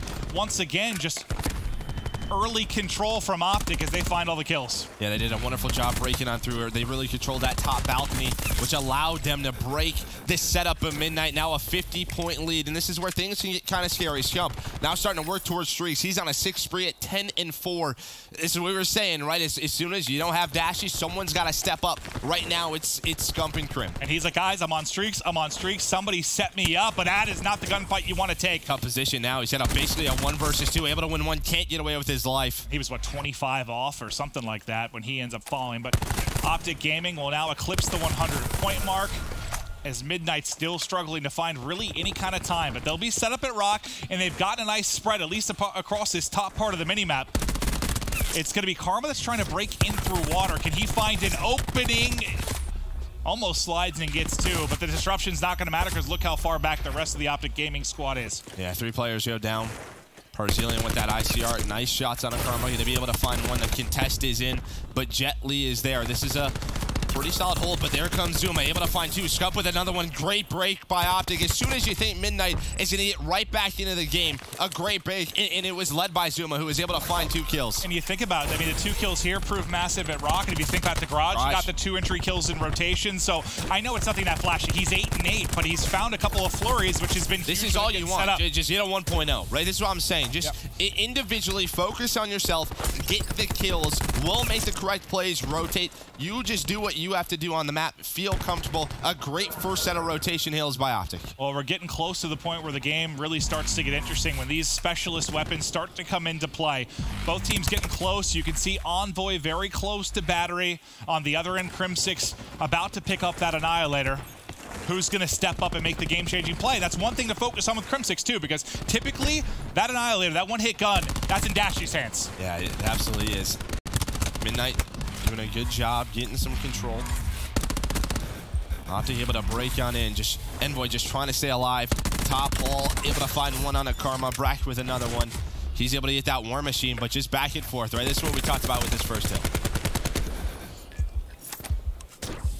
Optic trying to push the lead back out after Midnight made a run. Everybody really excited. I know there's a lot of Optic fans out there excited to see what they're going to do, but I think the biggest question mark is Midnight. Like, what are we going to see from this Midnight team? What performance are we going to get out of these young guys? It's a big set of kills right now, and you talked about Krim with that Annihilator. The rotation was coming in through Garage. Karma did a wonderful job in the spawn towards that back statue, but now he's going to have a lot of pressure on him. That number 7, he's able to find one, but he's going to get traded out, and you can see the purple arrows are going to spawn up. Jet Li with the grab slam, able to find one. And this is Midnight's opportunity to break on into the game. 40 seconds here will only put them down by 20. Llama God trying to lock down the lobby. Barzilian with that ICR. A great break, and it all started with them fighting for those back spawns, able to take care of Karma. Karma right now 8-17. You know, I've heard a lot of great things about his performances online, but that was with Dashy, right? How are things changing around? Maybe Damon is in a tough spot where he's making some different plays. You never know with the trickle-down effect, like who it hurts more. Like if you have a change like that, like who does it really affect? And that's tough to tell sometimes. I mean, that's more like the inner workings of the squad as they try to figure things out with Zuma. But Midnight just will not go away. They keep staying in this game. And it's like they're one good specialist play away from taking a lead. Like one good play, and they're back in it. But now, you've got 55 seconds on this hard point. Midnight's inside, Trophy out. Brack doing pressure at the front. He's had a monster game at 21-14 as well. Can they hold this early flood, though, from Optic Gaming? Yeah, there we go. Zuma, Karma, everybody's doing their one-on-ones. Envoy with the War Machine trying to find anything he can. Only connects with one. Now it's TJ's turn. He's able to find one in the shed. And this is the second time where we've rotated defenses where Optic, it didn't look like they had control early on, and they've just been able to break the Midnight setup. This is a couple of times where Midnight's probably need to watch his back and say, this was our opportunity to break on in the game and maybe get that lead. Scump now able to find 2 with that slide punch, able to connect onto him, and now it's Karma's turn. Now he's on a force free, starting to turn things around. You know how tough those battles are. Just people sliding in your face. You see Scump and Karma making the play. Karma, right after you kind of called him out and struggling early, he started to go off, right? 4 kills in a row. He's now got 13 on the board. He's 320 off streak. Still, he needs to reload his ICR, though, because it's giving me anxiety. Yeah, 9 bullets. That's all he needs. Oh, he's got a Matic, so he's all right. He's all right. So now, Midnight, they have early rock control, and once again, they're very far pushed out. But Optic can then push that garage side. Here's Zuma. Barzilian with that Annihilator, able to find a couple. Can't find any more. And as you said, I mean, Midnight just will not go away. As soon as it seems like it's 50 or 60 points for Optic, Midnight do a great job rotating. Karma trying to slide on in, not able to find anything. Just keep it close and then try to clutch down the stretch. They've done a much better job this time holding on. You know, Optic behind the 2-piece from Zuma last time got them into rock. This time, it's all but a perfect hold from Midnight. Now a chance to take a lead in this game. You've got a lightning strike on Brazilian as well. The ICR hipfire is working. Now he's fully streaked out. And in a couple of ticks, there it is. Midnight now out in front. Their first lead since the opening 15 seconds of the game. And you have those streaks as well. Envoy trying to earn some, and he's got a full set of streaks. This is scary Lordy. Now. Oh, Lordy. And we haven't touched on it too much. You called it, but Brack, we haven't watched his point of view much, but he is 28 and 18. Yeah, since the get-go. He's having really a wonderful game, but Zuma get a takedown Envoy right there. Brack, yeah, as you said, that's his 30th. He's on 6 in a row. Man, if they get 3 sets of streaks, this is going to be so tough for Optic to get back into this one. Streaks across the board for Midnight. Optic Gaming going to have to battle back in the final moments of this map 1. Let's get you an Astro Gaming listen in with Optic Gaming. Nice one. Save streaks, save more streaks. We're good. 2-0. Top open. Boy, watch that hill. Nice. Last guy top open. Dead. Last guy top open. They're going. Yo, rotate. Get towards Lambo. Go Lambo. In hill. I have vision. They're going to have ground pound. Go done. Nice shot. I got a trophy down. Yeah, all right. Get in water. Drone's here. Hellstorm. Get inside. Oh, deep water. Yo, I have crash. Deep water, Brazilian, I spawned here. We're good. Water. One shot, nice. Let's go, boys. Water. I think there's another water. Yeah, water. Deep water, Brazilian. Keep on side door. Keep on side door. I gotta watch front. We can water. Damon, you gotta kill. I spawn connector. This one's dead. I'm visioning. One could have spawned the back, 100%. What? He's Lightning. Lightning killed us. What? 3 at hill. Wait, play live, Tommy. One shot. Grapple into the back. One shot. Back. Oh, black. One shot. I got stun. I'm looking at hill. Don't spawn connector. Back left. Front. Dead. Watch out behind Lambo. 3 Lambo. Yeah, they're both behind Lambo. I'm gonna get Annihilator again. Nice. Good job. They're gonna be rock. Maybe in the back. In the back. Optic are still alive, and you only have a couple of streaks left. So considering everything that was invested from Midnight, Optic's still somehow in this game. Yeah, and one thing that's been so well for Optic Gaming has been this Fences Hill. Crims, I don't know what that red dot was, but that was weird. But here we go. TJ trying to attack through this well side. Crim already inside that shed, just trying to stay alive, trying to buy time. Midnight gonna get on the hill. They just need 19 more seconds. TJ trying to find a kill, but Izuma is able to find one. TJ trying to stay alive, but you talked about the streaks. The lightning comes in. This could be a great opportunity for Midnight, and Hellstorm as well. He should be able to get 2, maybe 3. He's just hovering it right now, and there it is. Oh, that's likely the dagger. Nobody from Optic in range, and it's Midnight that get on the board first as they stun Optic. Map 1. And at the end of it, it just came down to the slaying. You have, especially the streaks down the stretch. An Envoy plus 10, Barzilian around that as well. Brack, who had such a great game, he was around plus 10. And I know we have the factor of Zuma coming as a sub, but one thing I don't think the desk touched on much, and you can probably speak to it from your pro career, but the game can be different online versus LAN. It absolutely can. And this is a team in Midnight. I know it's been a couple weeks, but they had a full week with 6 series on LAN at the Pro League qualifier. Optic haven't been on LAN since Vegas. So they were probably scrimming, right? They had a ton of series. Yeah, exactly. So like that has to matter, right? Yeah, it absolutely does. I think, as you said, it's definitely a different game, right? It may take some time, for these guys to adjust, just being on that stage again. I mean, they're veterans, but yeah, like you said, just Well, it's just something, maybe it doesn't affect you long term, but like maybe the first couple maps, and they get stun map 1. So incredible performance from Midnight. They go off. 3 players get streaks down the stretch, and you saw how crucial they were. They're setting up for Garage. You saw 3 from the Lightning, then 3 the Hellstorm late. But let's take a look at social media, guys. We asked you online, the hashtag CWLPS4 on Twitter, what to expect with really Zuma coming in on this Optic roster. It's from Dave's Table. I think a sub in both of our channels, buddy. It won't be that much of an issue. Zuma's a seasoned pro and will fill in just fine under the knowledge of Krim and Teep. He may. So far a struggle, but yeah, you can't put it all on him. Yeah. Hunter MLG, I don't think they will struggle. It will definitely be more difficult for them. But Dashy is not someone you can easily replace, and that is, yeah, that is very, very true. Everybody talked to you, right? I mean, we know what Dashy could do. We saw it at Vegas. One of the best players in the world. And the final one, Zuma is such a talented player. He'll fit perfectly with the squad. Maybe some jitters, but after that, he's going to take off. And yeah, maybe it's just first game jitters and he'll be good to go. But the fit perfectly is the part I guess I kind of have an issue with just because of the role thing. It isn't a puzzle piece that he plugs in perfectly to this Optic puzzle. That's just not how it works. He's a different slot on the roster. Yeah, and that's what I was sort of worried about was hardpoint, right? If they drop a hardpoint, this kind of... Well, because you were worried about 2 and 3, so hardpoint makes it even scary once you drop it. As soon as you drop a hardpoint, they see it tough. If they have that teamwork, again, I think there was just some players who struggled at specific times. Even Zuma, I mean, at one point he was even, and then he went to about 13 and 20, started to tail off, brought it back, but there was just slamming power on the side of Midnight. It's just like... Yeah, Midnight just took over the game. I mean, once they took the lead finally, think about it. They didn't have the lead. They were up, what, 12-0 or something to start, and then it's 170 to 170 or something where they cracked the lead. But, you know, over the course of the game, I think 3 times, I mentioned, like, they're doing just enough to stay in the game. They stayed in striking distance. They never went down more than, like, 30 to 50, and that is one big specialist play, one big streak away from taking over, and, well...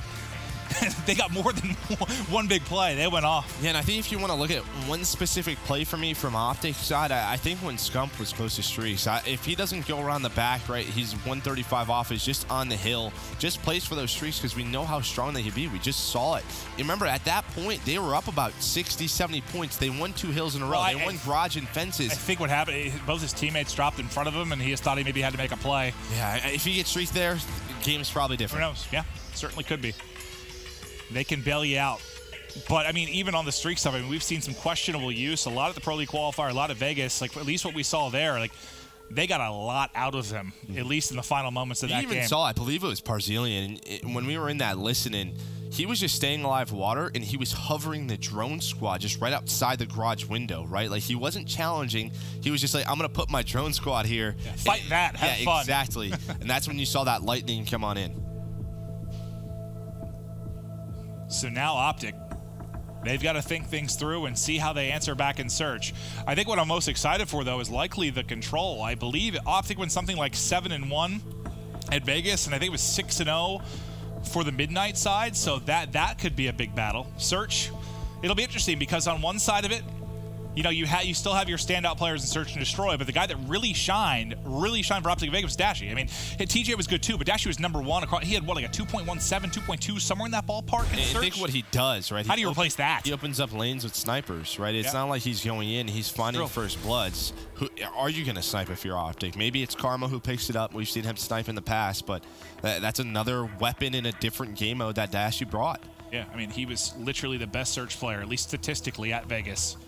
And that's just gone. That's got to be tough to replace.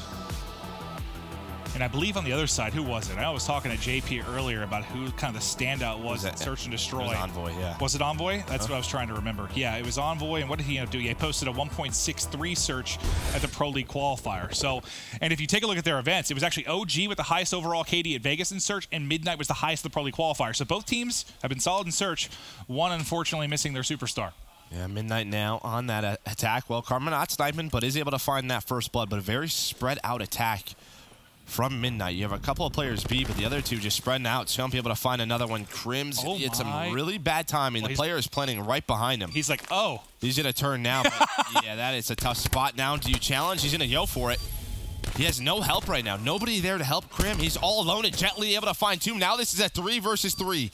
Krim, though, still up, just trying to find this player. Jet Li has found his 3rd of the round. Envoy with another one. Just trying now is a 1 versus 2. Scump all alone. And this is not easy. He's got to try and fly through this doorway and find the kill. Jet Li's going to back up. He's going to wrap all the way back through. And they're just not giving Scump anything. You got to love the way they play that. Now there's only 10 seconds remaining. He just has to check, knows he isn't on it. Round sealed for Midnight. That is so unfortunate. And that's like, yeah, if Krim, you look right instead of left, and that goes a whole lot differently. And he decided to be like, when that got played out, I know Krim was probably like, what the hell? Yeah, I mean, it was just such a weird round for Midnight. They literally spread the map. Karma and Scump both get kills towards the middle, so they don't have any the big pressure. two-piece. Yeah, Jet Li just and that on those couple of players. And they're both looking at the same thing. Yeah. Like both of them looking are out kind of towards the first hard point there in Courtyard. And that's just too easy. Oh, then he actually, I didn't realize he actually got a third right after it. Wow. Well, that's the play. That's very much the play of the game. Play of the game feature doesn't always get it right. That time it absolutely did.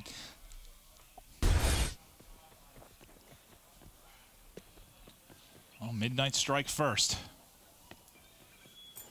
Now can Optic answer back on offense? And you can see the defense-heavy stack from Midnight towards the A side. B wide open right now for Optic. Yep, now they have all the information. They're starting to rotate on over. You have Parzilian and Brack starting to work towards that backside. Llama up top. Bomb being planted for Optic. We're going to have a 5 versus 5. The key player for Optic right now is going to be Karma, right? You see that number 8 just trying to lock down the flank. Make sure no one pushes through their lobby. You have Krim in the water. Karma, he's going to get taken down. Jet Li able to find another one. Parzilian is going to take down Krim. Now a 3 versus 5 for Midnight.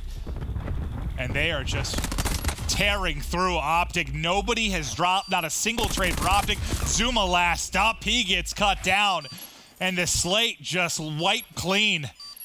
Midnight, what a retake there. Like, it doesn't get easier than that. Well, that's what I'm saying, right? In these sort of 5-on-5 situations where Midnight has gone through it 100 times, for Optic, you're inserting a new piece.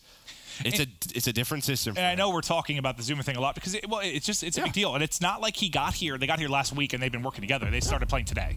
So it's just, it is tough. It is tough. And that's not to knock Midnight coming in here and surprising Optic. They are playing incredible, but it's just interesting kind of seeing Optic trying to figure things out.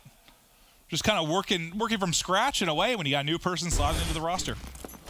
Well, once again, it was Jet Li and Envoy with those Sogs. That Sog duo working together to find that first blood onto Karma. That really opened things up for them. Envoy's 4-0. We talked about his search and destroy prowess. Well, can he pick up and he streaks behind it, but it's a first blood in from Parzilian, and they'll take the advantage, Joe. Yeah, but you have Llama. Yeah, I was just say he has 2 on him on the flanks. He'll be able to bring it back. 4 versus 4. Bomb planted.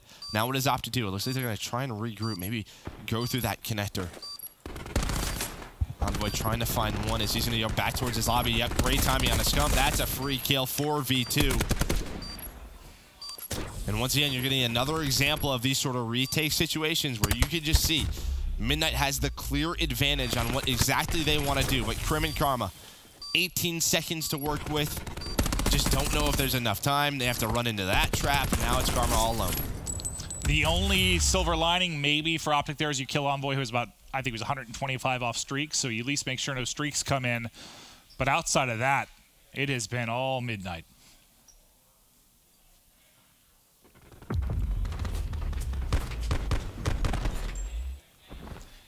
It's interesting because we talk all the time, you know, in 4v4 about, you know, if one person was out, you sub somebody in, like it, I don't know. You can kind of, do you think it's, I guess I'm trying to say, do you think it's like harder in 5v5 or easier? Like, you think from a percentage standpoint, it's like less of your team. Well, based off what we've seen, right? Any team that's had role issues, they've struggled, right? Any team that just can't figure it out, they have struggled big time in 5 versus 5. But I just think whenever you replace someone, I don't think that's correct. I mean, whenever you replace someone, it's tough. It just is what it is. 3v3 now. Ton of time remaining on the clock. Nice one-on-one win there from Brack. Well, he actually trades it after TJ did find a kill. Parzilian takes him down. Only a lightning, though. And a big round for Optic. Yeah, well, you get one on the board. Yep. You need to get a victory, start kind of climbing back into this. But yeah, the team kill and the kind of the whiffs there with the Mozu, Brazilian's behalf, lead to something working now. Were you saying like they have to play a certain way because Parzilian? Oh, well, I was talking to Envoy before before Hot Mic, and I said, like, I can't remember if it was you or name, but someone kind of compared them to United Infinite Warfare. Like, this team that sort of came out of nowhere. They were really scrappy, flying around. And he was like, well, we actually, because of our main AR, we actually play a lot slower than people realize. I guess I was a little bit surprised to hear he's breaking down. But he also said at times in hardpoint, they do start just bashing their head into hardpoints. He's like, yeah, sometimes we play like an AM team still. Well, I mean, you can see right off the start, Envoy and Jet Li just go right down the middle. Like, you can see the positioning of Jet Li. They just take mid-control, but Optic is able to find that first blood. Jet Li, though, has been the key playmaker. He's going to take it down. This is looking like a very clean round for Optic. 2 versus 5. Parzilian and Lamia trying to find anything. They're able to find one to bring it on back, but that looks like it's going to be it as Scump wins the one-on-one. Now they string a couple rounds together, get the fist bumps out, and maybe things start to click a little bit. You have to think. I mean, Midnight, I think we're definitely going to see them improve a ton over the course of the Pro League, just with the amount of pro teams they're going to be playing. But if you think just maybe isolated within this series, the team that might start to click and improve is actually maybe Optic, just because, you know, they're kind of figuring things out with Zuma as they go. You might just see them start to feel a little bit better about it as we get deeper into this best of 5. That's going to be really weird, right? You're going to have 4 matches this week, and then if Dashy does come back next week, it's like, oh, we were finally comfortable with Zuma. Yeah. Dashy's back. Yeah, I think regardless of the outcome, they're going to be pretty thankful to get him back on the squad. That's for sure. Scump once again, 7-4. Zuma not able to find a kill just yet. As you said, Optic finding a couple of rounds. Lamia throws a stun out so they know where Optic is. Look at Optic's position in those top halls. Now, where are they going to choose? Where are they going to go towards? A or B? It looks like that B side is open. You have one player working the back. Jet Li able to find one. Zuma and him. Zuma able to find the trade. But Brack is there. Now a 3 versus 4. Bomb is being planted. Can they get the retake? Brack wants to get involved. Has the Lightning to work with. TJ of Optic just holding mid. It's a huge round for Optic if they can bring this one back. And TJ not able to spot that player. Scump trying to work one top halls. But he waits for TJ, able to find one. Now a 2 versus 3 ball, but Parzilian finds Crim. That was a huge kill from Parzilian. If TJ was just able to stay alive and win another one, maybe they have a chance. Not going to do it. Crash was popped as well. Yeah, so he gets a couple shots in, but at that range with the SOG and the TAC 5 boost in, I don't even think he hit his actual HP. And that's a big one for Midnight then. You know, a couple rounds in a row there for Optic. Midnight now answer back, and we'll see the big kill on the other side. Well, because TJ gets a kill, has the help of Scump, and those players are focused on TJ. They have to get him out of that table. Crim wins that 1v1. Right, it's way different, right? There's only 18 seconds left in a 2 versus 2. And I don't know what Crim had on his class, but you can see the thermal massive advantage there in water. Yeah, Parzilian's like, thank you. Yeah. 2-round advantage once again for Midnight. They've got a bit of a split here. 2 players were headed towards A. Envoy gets some information. They're not going to push it. You have Zuma here. Can Zuma get another kill on the board? They're just dancing with him, but Scump is there with the help from mid-connector. Envoy next up. He's going to find an opening. And Zuma's going to get picked as well, so what was a first blood for Optic Gaming now?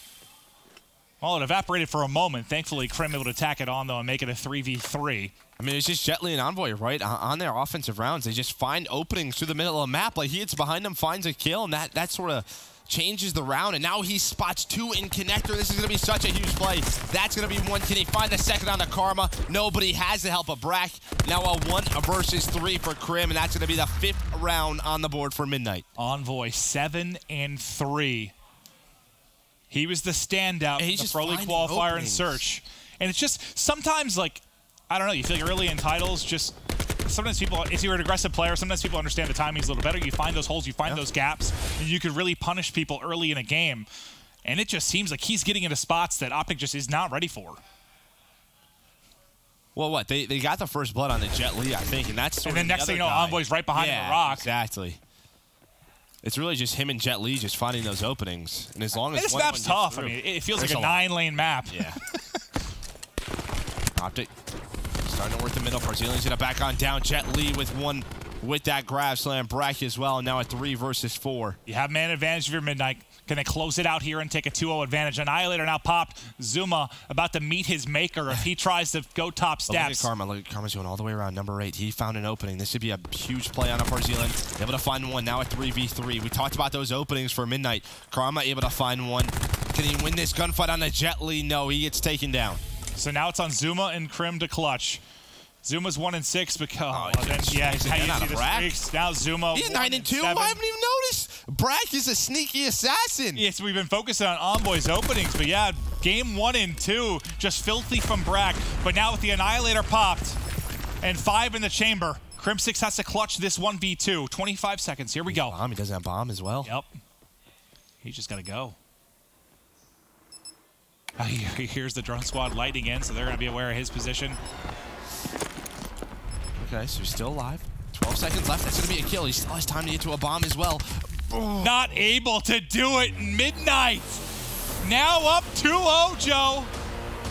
Now up 2-0, and what a huge first series this would be to the newcomers to the Pro League.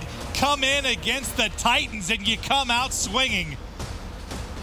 Brack has been a beast. He led the way in the hard point. Yeah, 30 plus. And now in the search going off, him and Envoy combined for a massive game. Brack has been sensational. Midnight looking dominant. In control. It's control up next.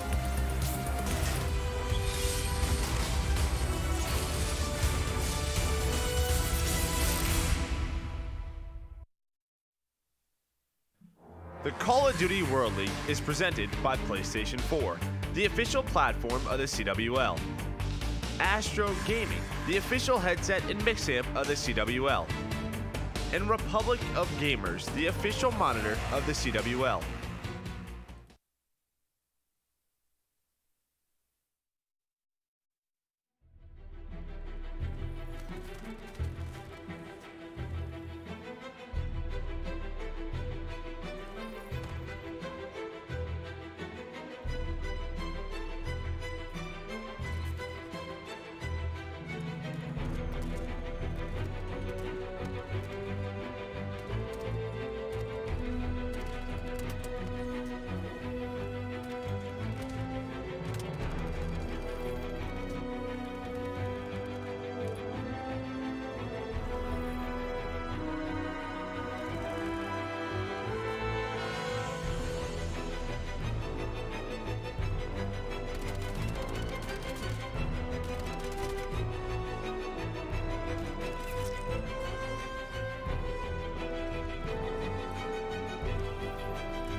Game fuel.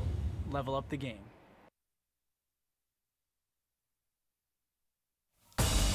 Hello and welcome back. Perhaps not the scoreline you may have expected, but Midnight have come to play.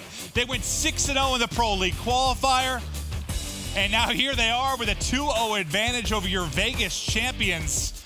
Midnight looking great. Envoy's been great. Brack has been stellar. It feels like Brack really, what it seems is his goal has been really to play for those streaks, because those streaks that he's gotten has changed the game in both the hardpoint and the search and destroy. Really in that hardpoint, he gets those streaks.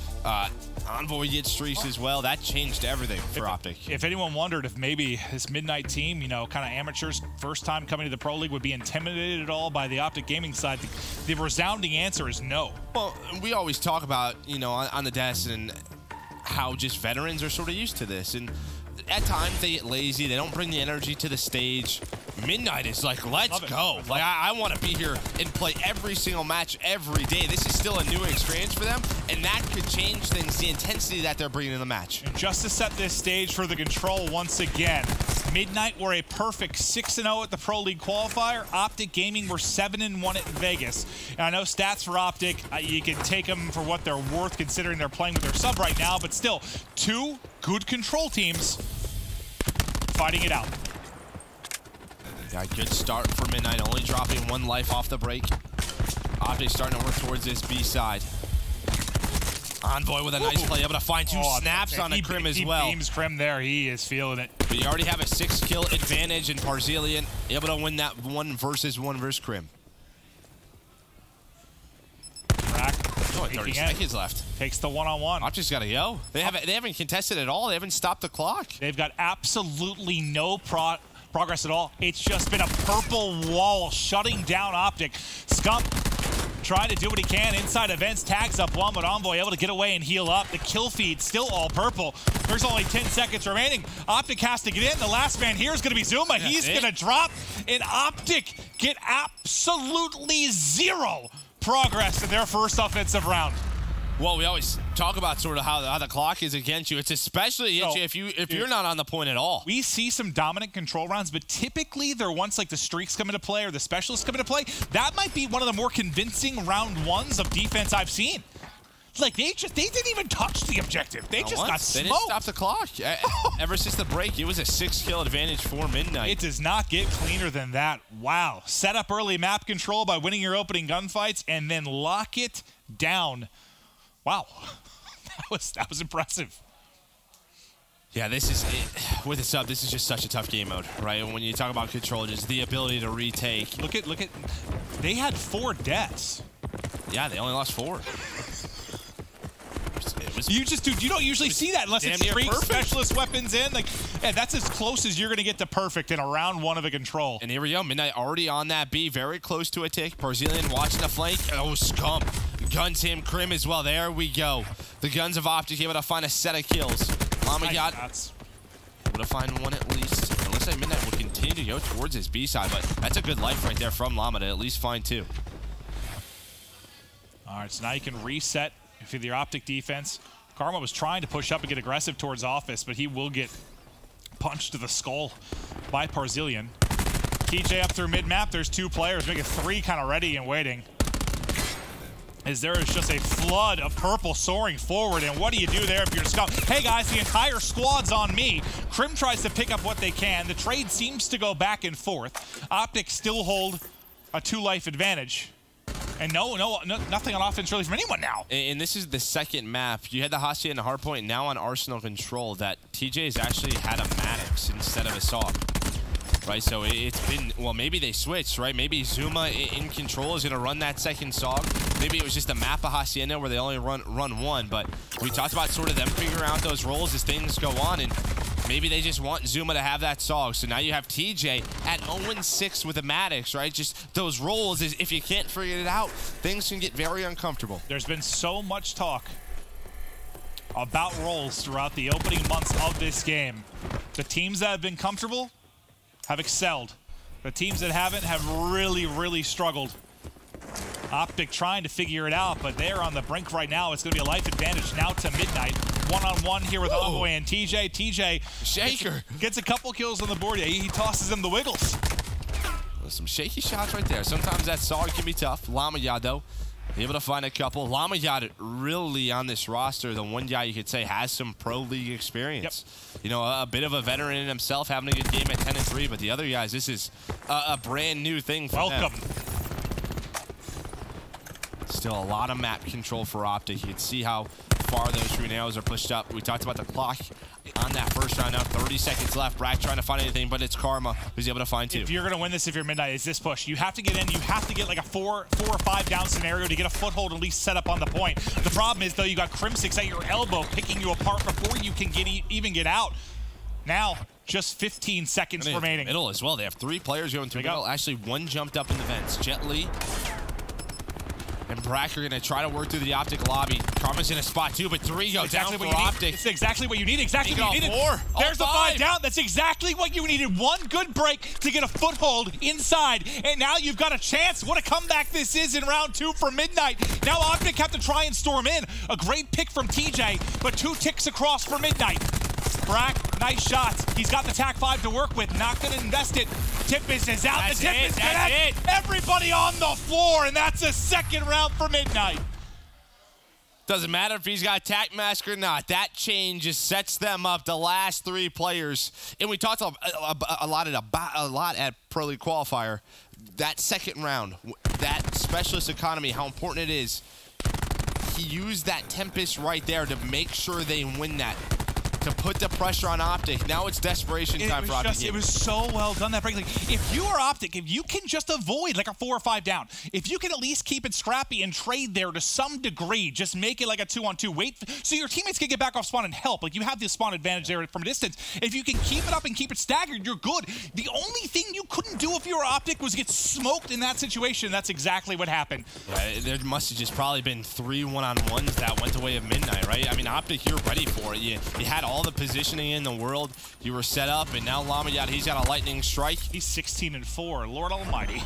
But and once again, it's Brack who's 10-4. I mean, the guy's probably been double positive throughout this series. His stat line from this series is going to be nuts. Zuma is able to find a couple, so pressure here for Optic on inside that ace site. Able to get 1 tick, but you can see what Midnight are trying to do. Are they going to try and retake this one last time? You have one player starting to work that wide angle towards the window. Here's that one-on-one, but Crim wins it. The others are going to go through vent. It's going to be Jet Li trying to find an angle, but Zuma is watching it alongside Karma. Good job for Optic. That should be the A site, and there it is. It's a lot better than their first offense. Yeah, they're getting better. Now, can they get B? They have to get this round to stay alive in this series. Otherwise, Midnight give them a hot 3-0 to kick off the Pro League for both these squads. Sounds like Annihilator is out. Maybe on the side of Parcelian? Yeah, it looks like he used it. Doesn't find anything, so you don't have the Annihilator if you're Midnight. But the kills and the map control do go your way. You have the War Machine. That's the main thing you have to work with. Envoy's going to drop, so no War Machine now. Annihilator available for Crim6. Wow, okay, he got 10 HP, back down from that fight. I mean, every time, well, a few times we've watched Parcelian versus Crim, Parcelian has come out on top in those 1v1s. He's nasty. Yeah. Shump just trying to stay alive, waiting for his reinforcements. Does have Zuma with him. Zuma having a much better game here. I think he was 1-7 in that game too. Not a great S&D performance. Jet Li though flies on in, finds all 3. You heard that grapple and you know what time it is. Now it's Crim trying to find anything he can with that Annihilator. Nobody's giving him anything. Nobody's giving him anything on the side of Midnight. Something Midnight cool about someone named Jet Li just drop kicking. Like All the kills just going their way. The Annihilator comes up empty. 4-kill advantage now for Midnight. And you've got 1 push. Optic has to do what Midnight just did in the last game. It's almost the exact same scenario. They have to break in. They've got to get a perfect push through. There's a start. There it is. There it is. That's 3 down. Specialist as well. Karma, he's going to pop that. Actually, it's Envoy. Pops the War Machine. Karma does have this. Oh, they don't have anything. What a play, though. Oh, but TJ's still alive. TJ able to find 2. 6 on 6. No more War Machine. Karma Gonna rotate on in. Nice 1v1 win from Krim. Just keep trading back and forth. Jet Li can't find him for a second, but he gets some help. You're just waiting for Karma. Karma's got to make the play. Flies on in, but he gets taken down by Parzilian. Now a 2v4. It's all on a TJ.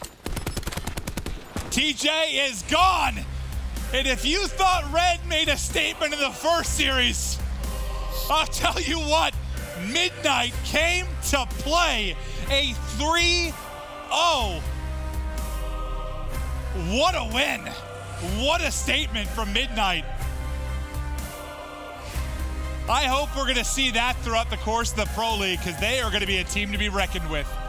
Yeah, I mean, we thought what we said about this division, just stacked from top to bottom. Every single match is going to be so difficult. Unbelievable stuff. And, you know, we thought that Optic could struggle. You spoke about the fact that with your experience as a former player, it's not easy to plug and play, especially in a different role. I figured that there could be struggles for Optic, but I did not expect them to drop in that fashion. I didn't. Oh, I think it just goes back to that game one, right? If you're Optic, you have some momentum, right? In that hard point, maybe if you close that out, you get it to a game 4, then who knows what happens in a game 5. But we talked about it. As soon as you lose that game 1, you go to a control and a search and destroy. If you're going to struggle with a sub, it's going to be those game modes. And you saw it in search and destroy. Midnight looked comfortable in all those different retakes, control just right from the start. Yeah, that first round, I was like, uh-oh. They didn't like touch the objective. No, they didn't. Worried. I don't even think they touched it. I mean, maybe that first push when they get in, it's kind of a massacre there and stuff. But that's about it. Like, it was just so firmly controlled. And then the big one that kind of broke the back was that, I can't remember the exact life advantage that Optic had, but when they burst it through, they got the 5 down, they busted in and got the final capture. Midnight. I am impressed. I am very impressed, and I'm excited to see what they can do. Still early. It's I still know. But like, could you ask for much more from a first series? I mean, they're 6-0 at the Pro League qualifier. They're 1-0 against Optic, but it's just tough because right now, Optic isn't Optic. They don't have Dash. Okay, but still, I mean, wow, what a performance from Midnight. Now we've got the PlayStation Instant Reaction. Jess on stage with Envoy. Thank you, Clint. So how does it feel to not only beat, but 3-0 a team like Optic? It feels really rewarding. We did a lot of studying, a lot of research on this team, and I think it also helps that Dashy wasn't here. Kind of messed with our research because they kind of changed a couple things, but overall, we closed everything out, so it was really good.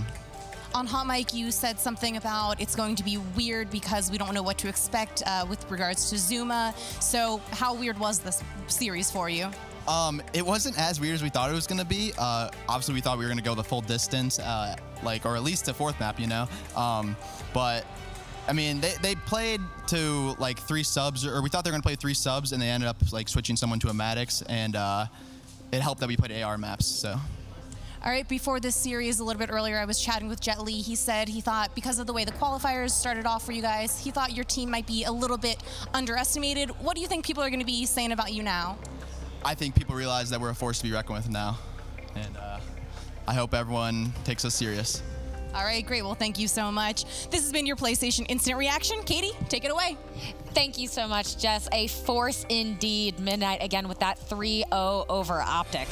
I can't believe it. Optic Gaming right now needs to get on the phone with Justice League, and they need to be borrowing Bruce. Bruce needs to be here. I can't believe it. I'm not throwing any shade towards Tommy. It's just like Midnight looked so much better as a team. And you can tell because Tommy basically, he didn't make the league, and he just got randomly thrown into where he actually had to play. And like this team has had 0 teamwork compared to Midnight, and it showed, definitely. Dashy was definitely missing for sure. Pac, I want to know, what does this performance say about Dashy? I mean, Dashy's got to get like an OG logo tattooed on his chest. Like, he's not going anywhere. He's clearly super important to this team. But honestly, for me, it was just Midnight proving that they deserve to be here, like, for real. Yeah, they beat a team with a sub, but what else can they do? They played who they had to play, and they dominated that team. They played very well. That was a dominant performance that we just watched. Yeah, you throw this Optic team against any other, pro team, and, it could be a competitive series. Optic can win the game. Like, they could 3-0 a team with this roster. This is a really good team, and Midnight was on point. Like, their pacing was perfect. Anytime that they were in any scenario where they needed to push, there was 2 or 3 of them. They were trading effectively. You saw it work out really well in that control. There was nothing Optic could do. They got swarmed. Every player was in a 1v2, 1v3 scenario, and it just really shined on that map for me. But overall, throughout the series, Midnight just going through them like a wrecking ball. Well, in study, it's impressive to see the confidence where we didn't see any jitters from them going up against Optic. They were just like, all right, 3-0, boom, boom, boom, we're done. It's because Optic Gaming, of course, as a sub, but at the end of the day, Midnight is looking at them like, they're still Optic Gaming. So if, like, as you heard Envoy in the interview, they did a lot of research. Right. Doing homework on teams is something that a lot of teams need to be doing, and like coaches nowadays, like that's something that their job now.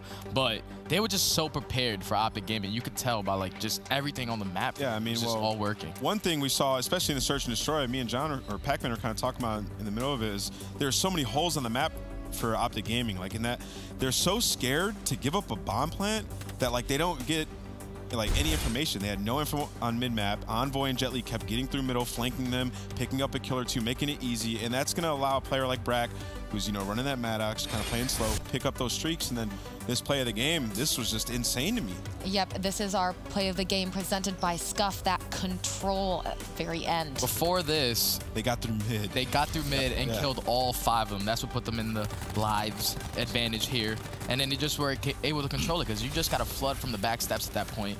Pull out a specialist if you have one. Once you get to the first guy, the other guys can do nothing. Yeah, so it's absolutely nothing. What happened was Optic had like a 10v10, right? And Crimsix was sitting at that elbow trying to get those spawn kills. They end up ignoring him. They go straight through the mid doors. They take out Karma, who kind of over-challenged through those doors. Once they had middle, it was like a race back, and they couldn't get back in time. They got through mid-lobby, and I think it was Brack won a crazy one-on-one gunfight against TJ, yeah. And Crimsix couldn't trade it in time because he couldn't get there fast enough. And then from there, it was just specialists back and forth, and they were able to win it. It was an insane ending. I'm really interested in seeing how Brack and Parzelian in particular transform as players. Brack played like a really smart series. Like I thought he was a really smart player. We get to learn so much more about him. And I was telling Nameless about this. I was watching Parzelian, and his AR style reminds me so much of like Assault and Accuracy, people that we consider slower ARs, but they're patient and holding down the lanes properly. Like he was doing his role perfectly, and I just want to see how they transform throughout this league.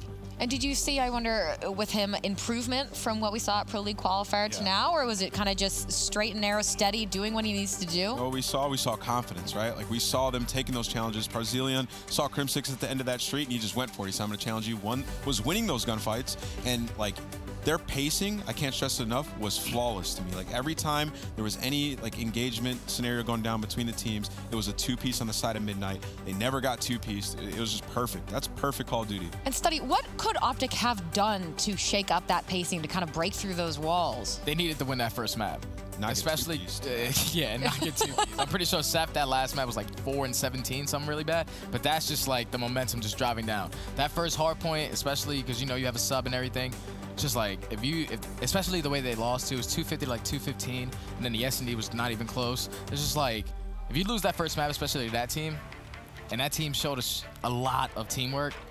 Optic really didn't stand a chance. It's a little weird that they vetoed down to Hacienda too. Like if you're gonna pick up a sub player as your sub player, I'm expecting frequency. You gotta play like a frequency or something where it could be fast paced. They picked up a guy, then they put him on Hacienda. It was a little bit weird. Like that's a weird decision. Expected frequency, like you said. Maybe Midnight vetoed that. We don't really know, but I think they're gonna go back. They gotta have Tommy running a sub. Like that's what he's been playing the whole game. They're gonna have to figure out how to get through these couple weeks without Dashy. Well, they won in the veto process, right? Like Hacienda, Arsenal. Right. Like those are maps that require a lot of teamwork, a lot of T pushes, and Optic looked all over the place. Which is, I mean, they have a sub player, a substitute. That's gonna happen, right? Like you don't have your best player.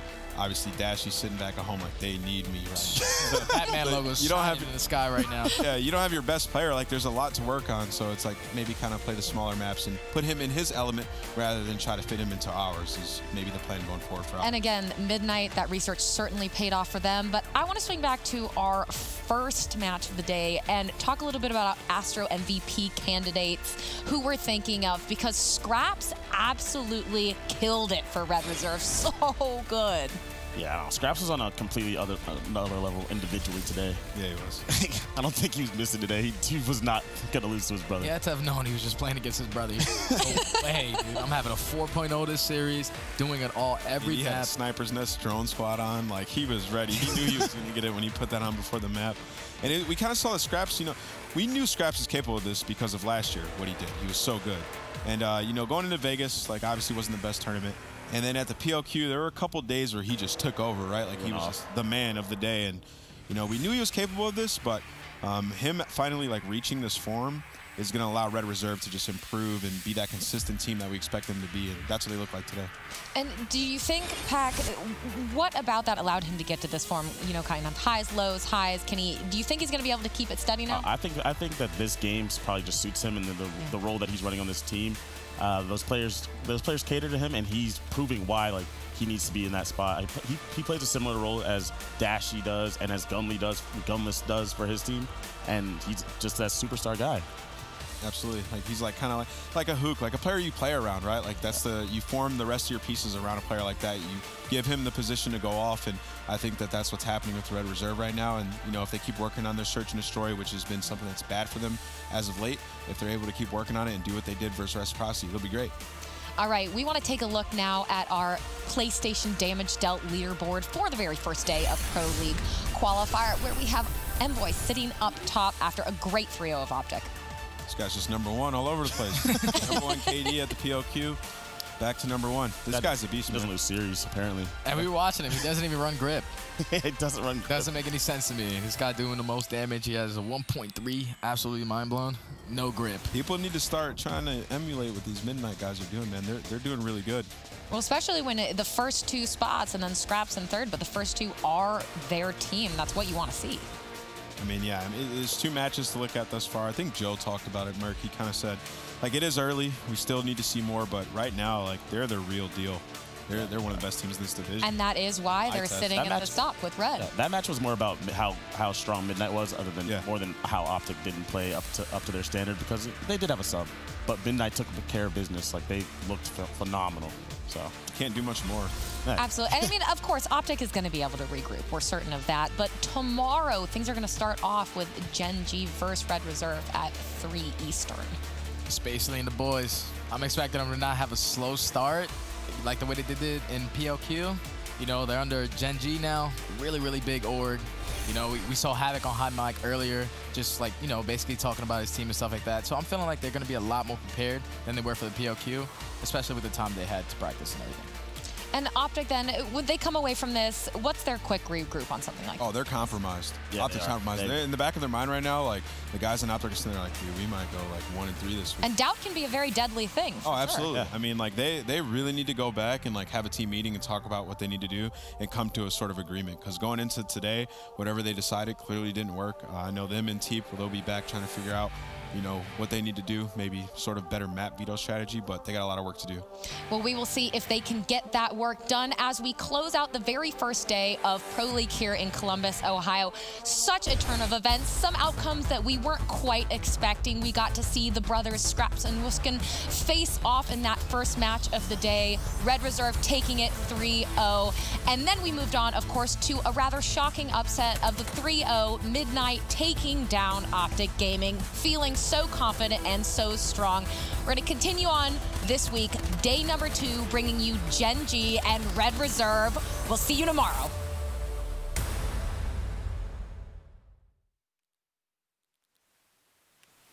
The Call of Duty World League is brought to you by Mountain Dew Amp Game Fuel, the official beverage of the CWL. Scuff Gaming, the official controller of the CWL. And TCL, America's fastest growing TV brand.